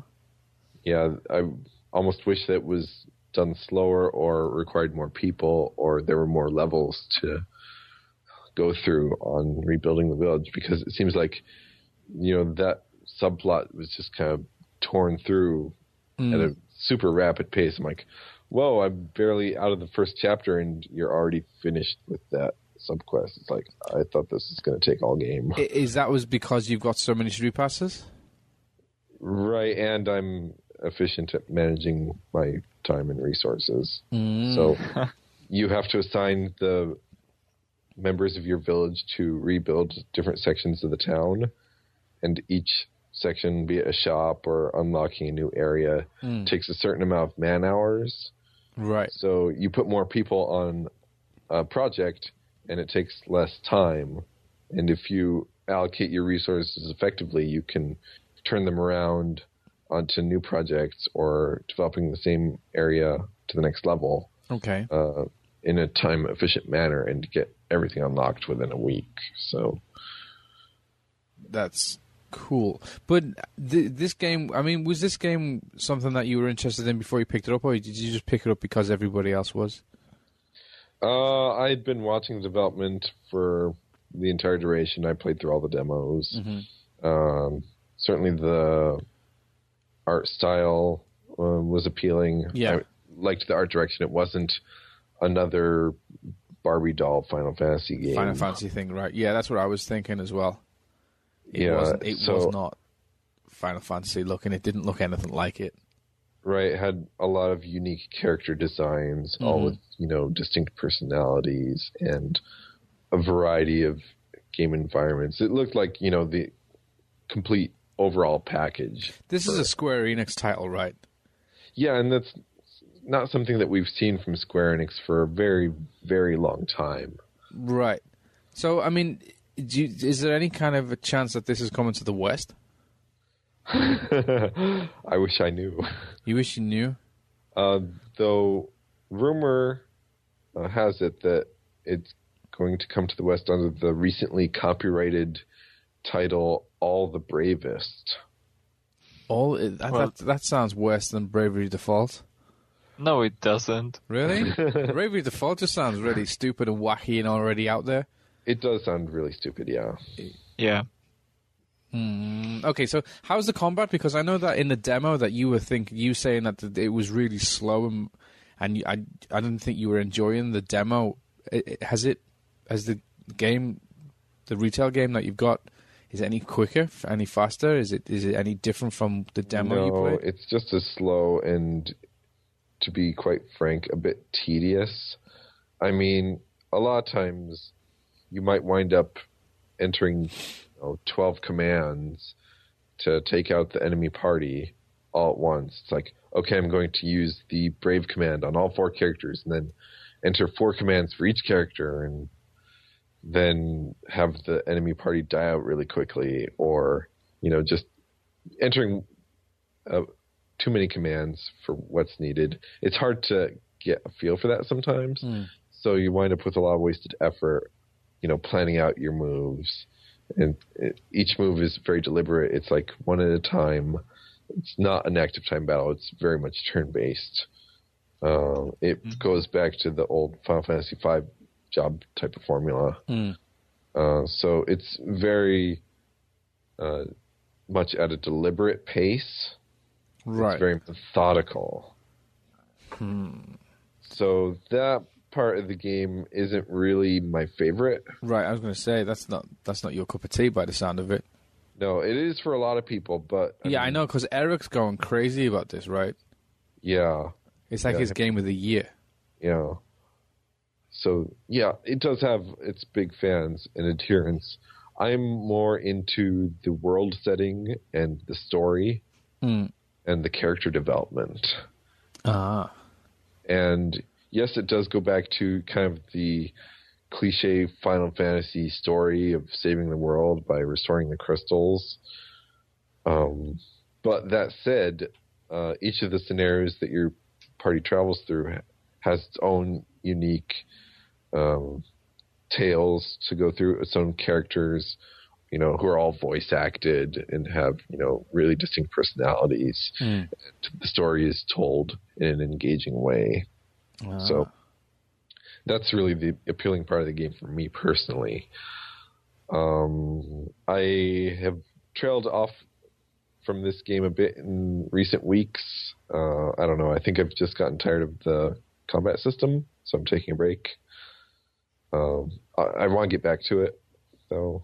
I want to finish this game, hopefully by New Year's. So, do you know how long it is? Yeah, I was going to say it's pretty long because Eric's still playing it.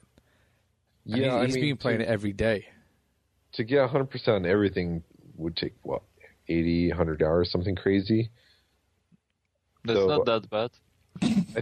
I think to just clear the game takes something like 40 hours. It's not that bad saying someone who put 550 hours in to a game. That's bad. No, that's nothing. Yeah, that's toilet time. I'm at 25 hours right now, so I'm about 15 hours away from clearing it. Damn. I hope. So, yeah. But it has quite a lot of endgame content, right? The sub-quests or stuff like that. Lots of side jobs, lots of summons to collect, lots of sub-quests, to go do. I mean, it's really jam-packed with content, and it's really rather impressive. So, from what I have played of it, I've been enjoying it a lot. That's awesome. That's awesome. Okay, myself. What have I been playing? I bought a while back. I bought Zone of Enders because I wanted to play the Metal Gear Rising demo. And was it worth it? Yeah, the demo's really good. I really enjoyed the demo. Our friend Mehdi, it's his game of the year. the demo. I was like, what? Oh no! I was like, wow. Okay, but no, I got Zone of Enders, and the first one I didn't enjoy whatsoever. It felt like an experiment. Yeah, it was Zone of Enders. I don't know. I'm probably going to get a lot of hate. Yeah, okay, bring it. Oh, come on. It got terrible reviews back in the day. The first one. Did it? Okay, good. Because the second one was much, much, much better. It felt like, obviously, they'd looked at the first one and they'd figured out what was wrong with it and how to fix it. And they pretty much did that. The combat was a lot more fluid. It was a lot more enjoyable. Yeah, it just felt like the first one just felt like an experiment, a prototype, whereas the second one felt like it was an actual game. The thing is, though, I'd spent like 4 hours playing it, and because it's a PlayStation game or PlayStation 2 game, right? There's no auto saves. Oh no! There's no auto saves, and I didn't realize. And guess what? When I switched it off because I didn't save it in the menu because I didn't know. And then I booted it back up again to play it, and it was like, start a new game. And I was like, why is continue not highlighted? Why is continue grayed out? What's going on? And then I went, no, it's a PS2 game. Shit. I've lost all of my time. And I was like, I ain't playing it no more. Plain and simple, not playing it no more. I spent 4 hours of it, and I quite enjoyed what I played, but I was no way going to do what I just... the previous 4 hours. I was no way I was going to carry on. Are you ever going to go back to it? No, I sold it. I was so angry. I was like, no.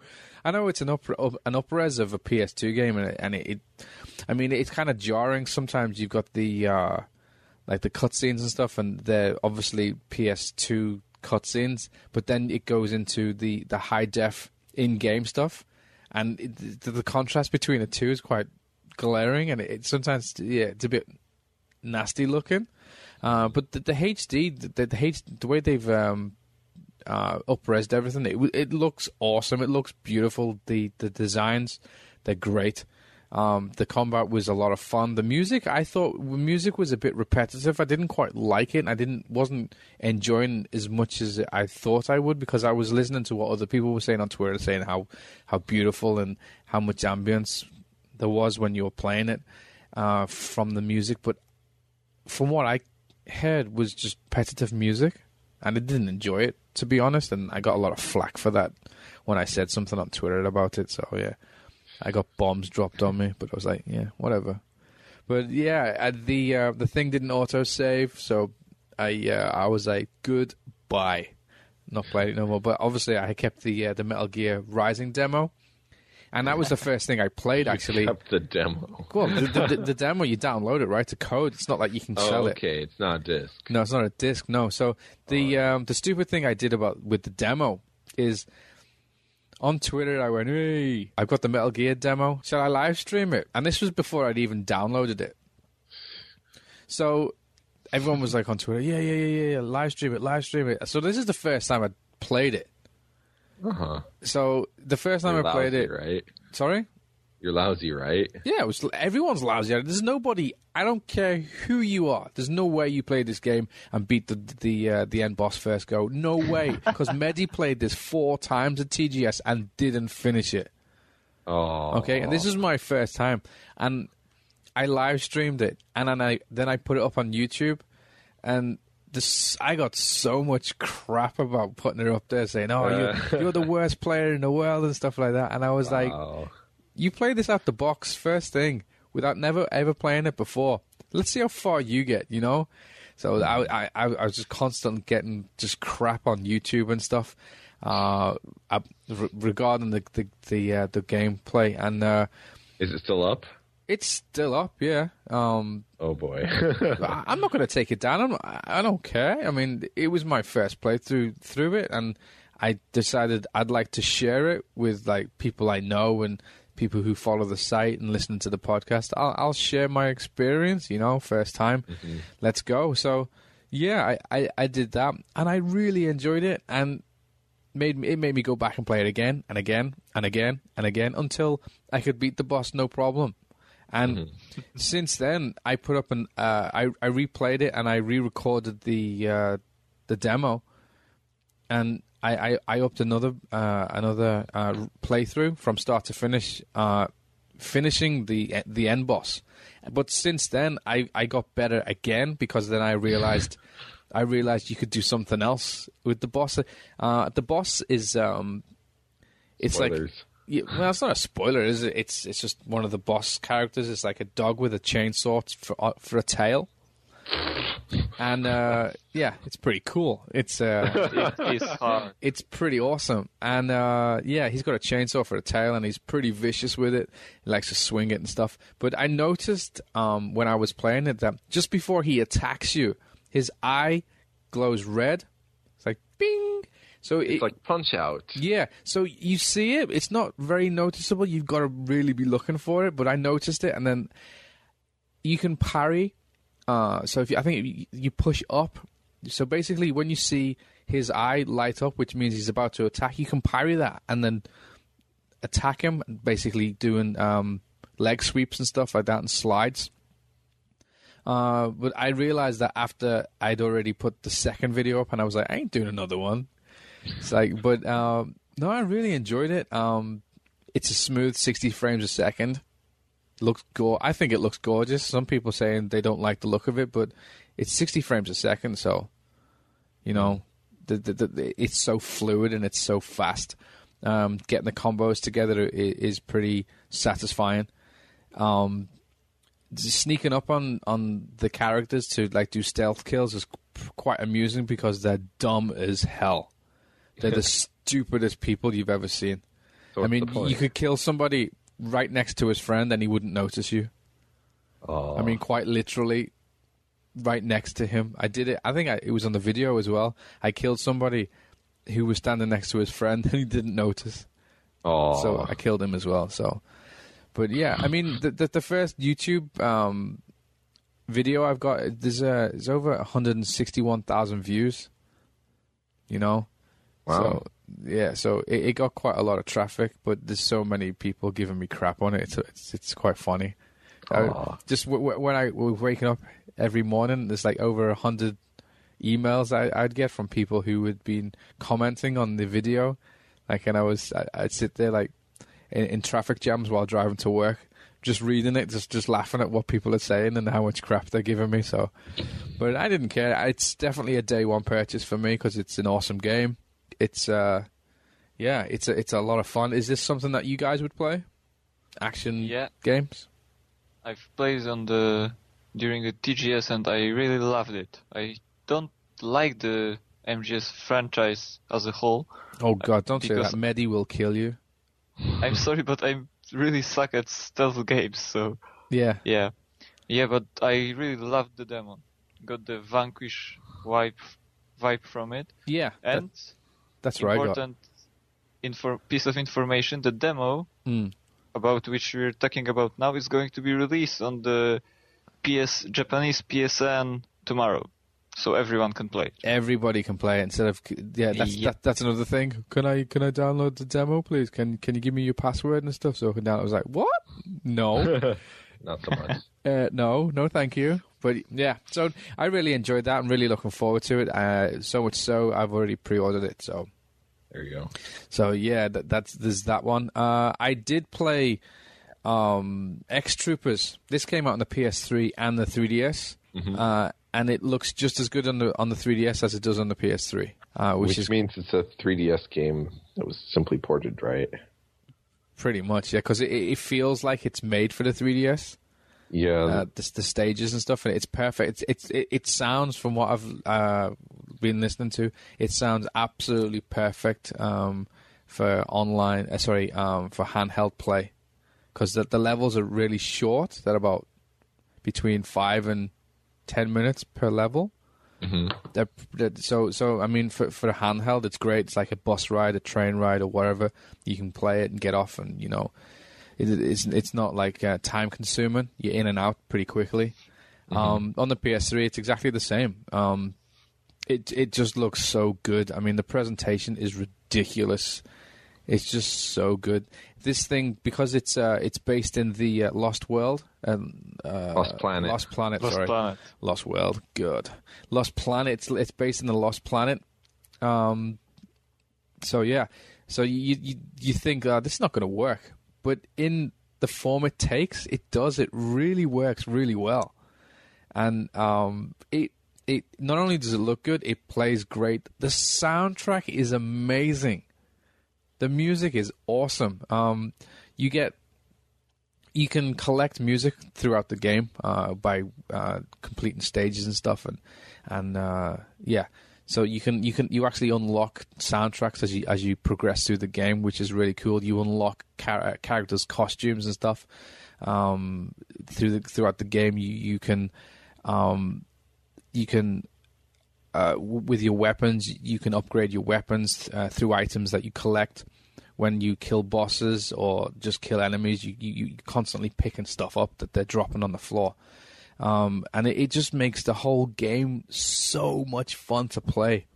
And then it throws the online on you as well, and then you can go play with friends. It's not co-op though.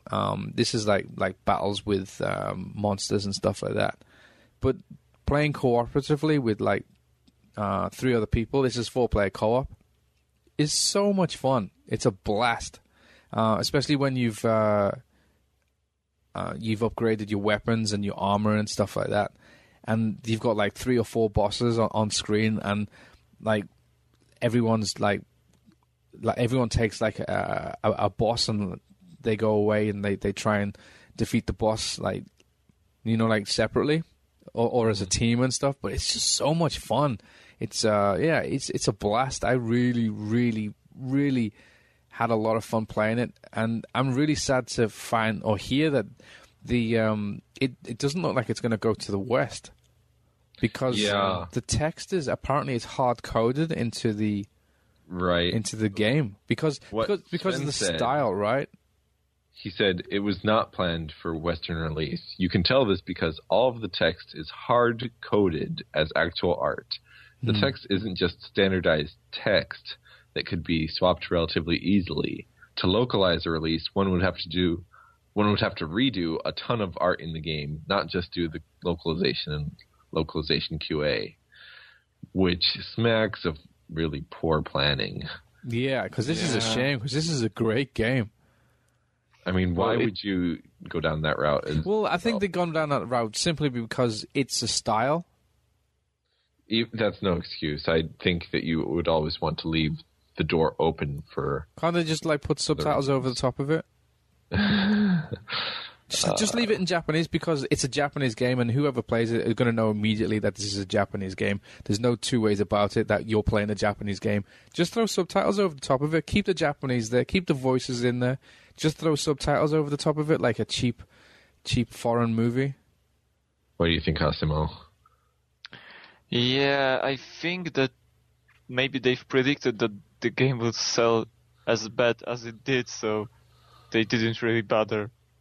Yeah, it did flop, didn't it? It didn't sell. Yeah, didn't do anything really. Terrible. Which is a shame, because it's a really good game. It's extremely fun. I played with a bunch of listeners. I had a blast with them. It's a shame that this is not coming to the West. If you don't understand any Japanese, you can still play it. You're just not going to understand the story behind it. Not that it really matters, to be honest. I'd import it, region free in it, PS3. So I'd import it. I mean, there'll be an easy FAQ online of how to get online and get into the online multiplayer. Online multiplayer. There'll be facts on that, on how to do that. But because this is not coming out in the West, I highly recommend you importing it. And to be honest, it's already fallen in price pretty quickly. I've noticed that the price has kind of fallen out I guess because it didn't sell so well. I've noticed that with a lot of Capcom games. The Capcom games seem to just drop price pretty quickly. Price collapse. Yeah, big time. It's a huge shame because it's a great game. It's fun. It's vibrant. It's fast. It's funny. The music's great. You know, it's got a great atmosphere. It looks gorgeous. The presentation is superb. It's got a hallmark as a great game, and it's not going to get any love for the West. So I would say import it. Don't worry too much about the Japanese. Just play it because it's a fun game. If you import it, just play it because it's a fun game. Simple, plain and simple. It's a fun game. It doesn't matter if it's in French, German, Spanish, Italian, whatever. A fun game is a fun game in any language. Yeah. And if you're not sure if you're going to like it, there's always a demo on the Japanese PlayStation Network, so you can download that and check. Yeah. Plain and simple. If you can afford it, import it, because it might not get any love ever again, which is a huge shame. Time to wrap it up. So before we wrap it up, we've got some questions, tweets, and emails. Yes. Okay. Crackalack and Z. He says, "I'm retiring my food questions." No. So, he's retiring his food questions. So he says, "So here's the final one for episode 52. You're a maid in a maid cafe. What would you write with ketchup on your customer's omrice?" Wow. What would you write? Anybody? That's so far out of left field. I don't even know where to begin. Right, okay. So he says that you're a maid. I mean, already we've got some cross-gender role-playing going on here. Yeah, exactly. So you're a maid, right? And you're writing on some dude's ketchup. I don't know. Get out. Leave me alone. Stop stalking me. I'll call the police. I've got a boyfriend. Don't tread on me. You're also mean. Yeah. So mean. Oh, okay. So what would you write then? Tell me what you'd write. I would write, "Please come again." There we go. God, that's just a lame answer. Come on, Martin. Let's hear something cute. Me? Cute? I've just told you. I'll call the police. No, something cute to please the customer. My telephone number. There you go. That's the right answer. See, that works. My bust size. My dimensions. Give him that. Wow. Watch him just choke on his omrice. There you go. See, that was cute. Let's see. What would I write? I would write "Yoku irashaimashita," which means it was so nice of you to come. Oh, you're too nice. You're too nice. Cheesy would be a good mate. Unlike you. No. How about not? No. Okay. Jack? Yep. Next question is from Twitter, from Charmoil. And he asks, "What advances in gaming do you predict to see or would most like to see when you hit 50? Tech, gimmicks, software." Huh. Holodeck. When you hit 50, I'll be lucky to be alive. The way things are going, I'll be lucky to be alive. Yeah, implants. You seen The Matrix, right? Yeah. Yep. There you go. Just plug yourself in. Jack into the Matrix. Just jack yourself in, yeah. That's it. Done. It's plain and simple. Don't need the TV no more. No, the TV will be obsolete. There won't be any monitors anymore. No. Well, 50 is not that far away, is it? It's like another 15 years for me. We're going to have AR glasses and VR goggles in the very near future here. Yeah, the what is it? The Google glasses? Yeah. It's not far off anymore. We're talking 5 years before it really hits mainstream. Okay. I'm waiting for MMORPGs, which would use that just like in .hack and Sword Art Online. People falling into comas and stuff like that. That's good. Okay. 50. How far? How many years have you got, Jack, to 50? 25. Oh, no, damn. You young I'm halfway through. Young whippersnapper. Cheesy, what about yourself? Got another 19 years, so in the year, 2031, I'll turn 50. No, that made me feel old. I've got 14 years left. Oh, no. It's like Time, that movie with Justin Timberlake. I don't know if you've seen it. No, I've I seen don't. it a week ago. Oh, you I did? don't generally watch Justin Timberlake movies. Thank you very much. What's wrong He's with not Justin? that bad. He's not that bad. He's not a bad actor, actually. I was thinking he would be a lot worse than he does, but he's not that bad. And he can dance as well, which is all good with me. Anybody who can dance gets my respect. A man who can dance his way into anyone's pants. It's great. What? Trust me. If you can dance into anyone's pants.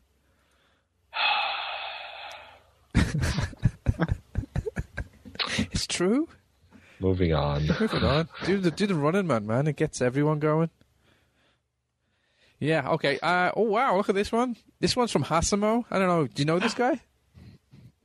Never heard of him. Never. Yeah. Do you want to read your own question? Okay. Go on.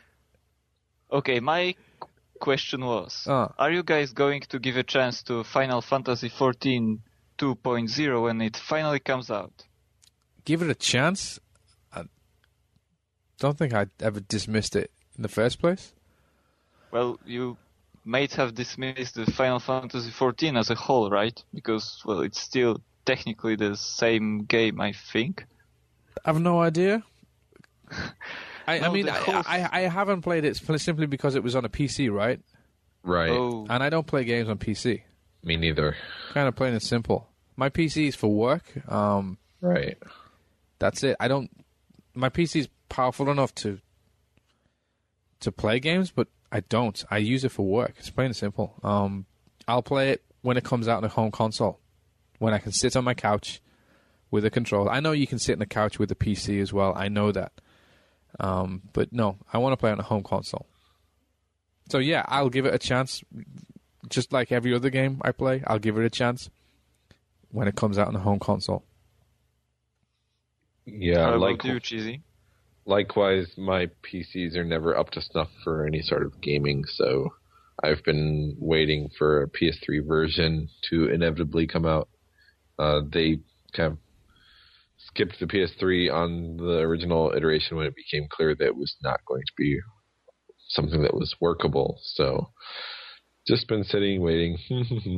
I mean, I didn't even play Final Fantasy 11 because I never had a capable PC, and the PS2 setup was overly onerous, and I didn't even own a PS2 until 2005. Yeah, that was painful. Ouch. You missed a lot of good games, man. I caught up, don't worry. Oh, you did? Yeah. Splendid. Yeah, so, yeah, that didn't happen, and it would have, been another drain of hundreds of hours like PSO was. So I wasn't quite in the mood for an MMO at the time. So it might be PSO 2 versus Final Fantasy 14 for me next year. Okay, that sounds good. So, okay, guys, with like Christmas around the corner, what do you see yourself playing during the Christmas period? Cheesy. Backlog. Backlog? Yeah. Okay, just quickly roll off your backlog. Okay, games that I will realistically get to between now and New Year's. I want to finish Bravely Default. Mm-hmm. Play more Wii Karaoke U. Is that a game? Technically. Okay. I want to go through New Super Mario Bros. U and Nintendo Land. Are you still playing? Sorry to butt in again. Your karaoke. Are you singing that by yourself? What? What's wrong with that? Who are you to judge? Are you in like your room by yourself, crying, just singing to yourself? Shut up. All by myself. Yeah. Forever Alone. Yeah, there you go. So you playing it alone? No, I usually play it with my wife. So Oh, okay, cool. Sorry. I just got a second mic so we can do duets and not have to trade the mic back and forth. Yeehaw. Yeah. I need to confess. Mm-hmm. I bought a mic as well.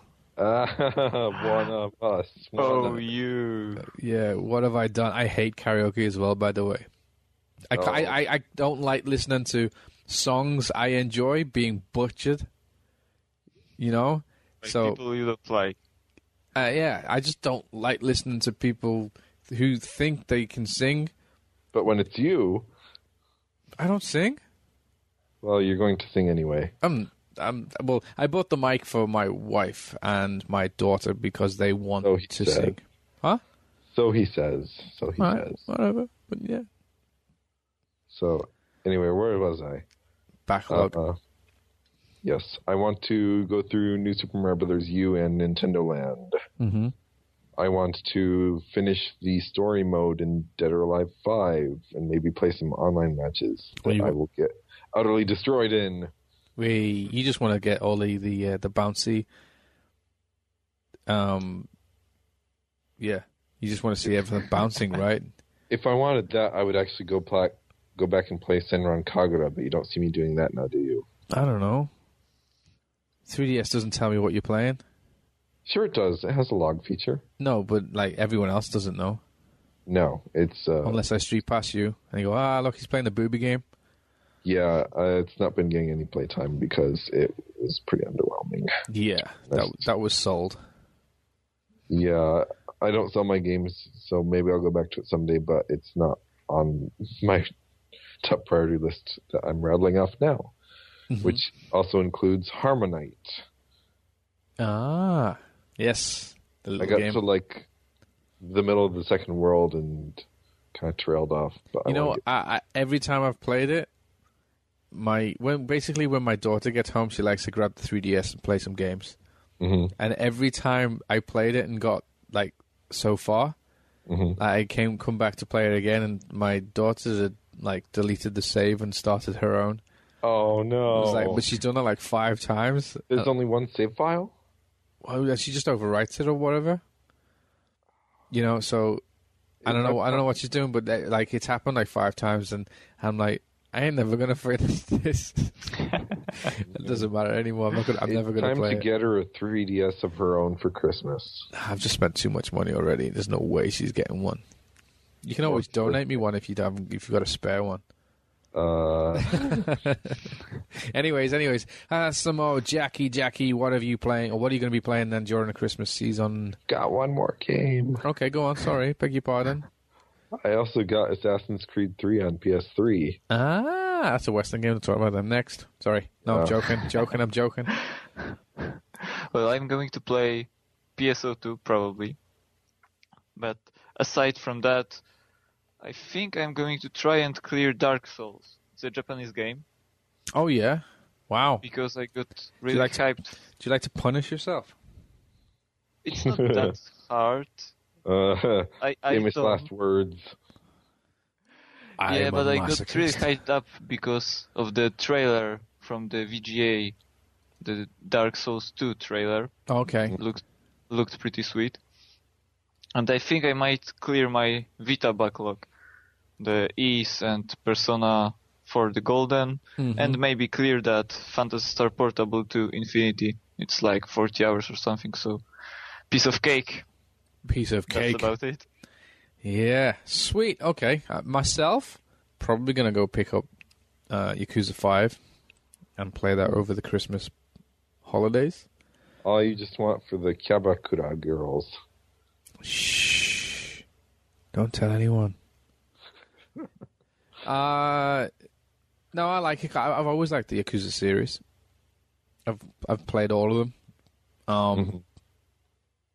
Yeah, so I think I'll be playing that one over the Christmas. Probably just try and finish Mario and just Nintendo Land, really. There's not much, really. I don't really keep a backlog. I don't keep games long enough to have a backlog. Yeah, I've got them piled up to my ears here. No, I don't. Basically, I need to sell it as quick as I can to move on to the next title. I've only got a small budget, so the budget I need to, in order to keep the games at a high price, I need to sell them as early as I can. So I need to finish them as early as I can and sell them at the highest price. So, I mean, normally if you sell it within like a week after it coming out, you can normally get about maybe 85% of your money back, 90% of your money back. Yep. So it's pretty cool. So I mean, if you're a cheap ass gamer, you can do it.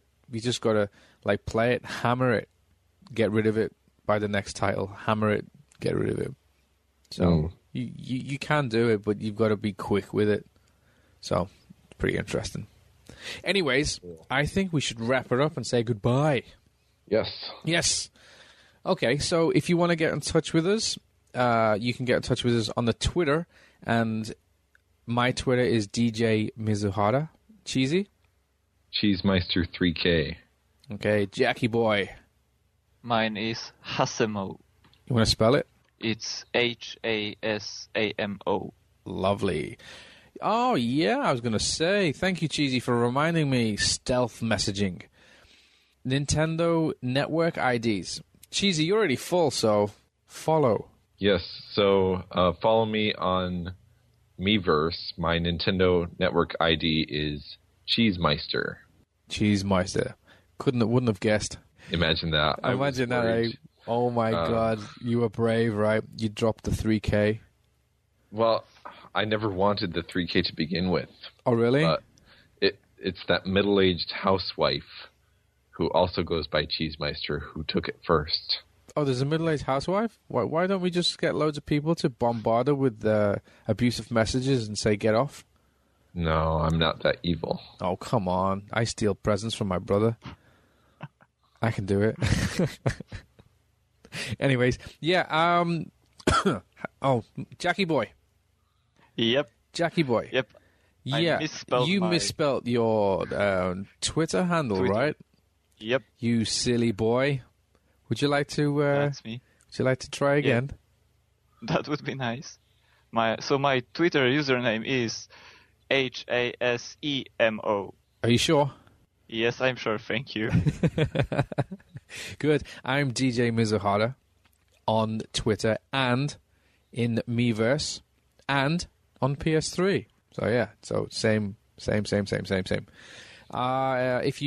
We normally have a gaff thread, so NeoGAF that is.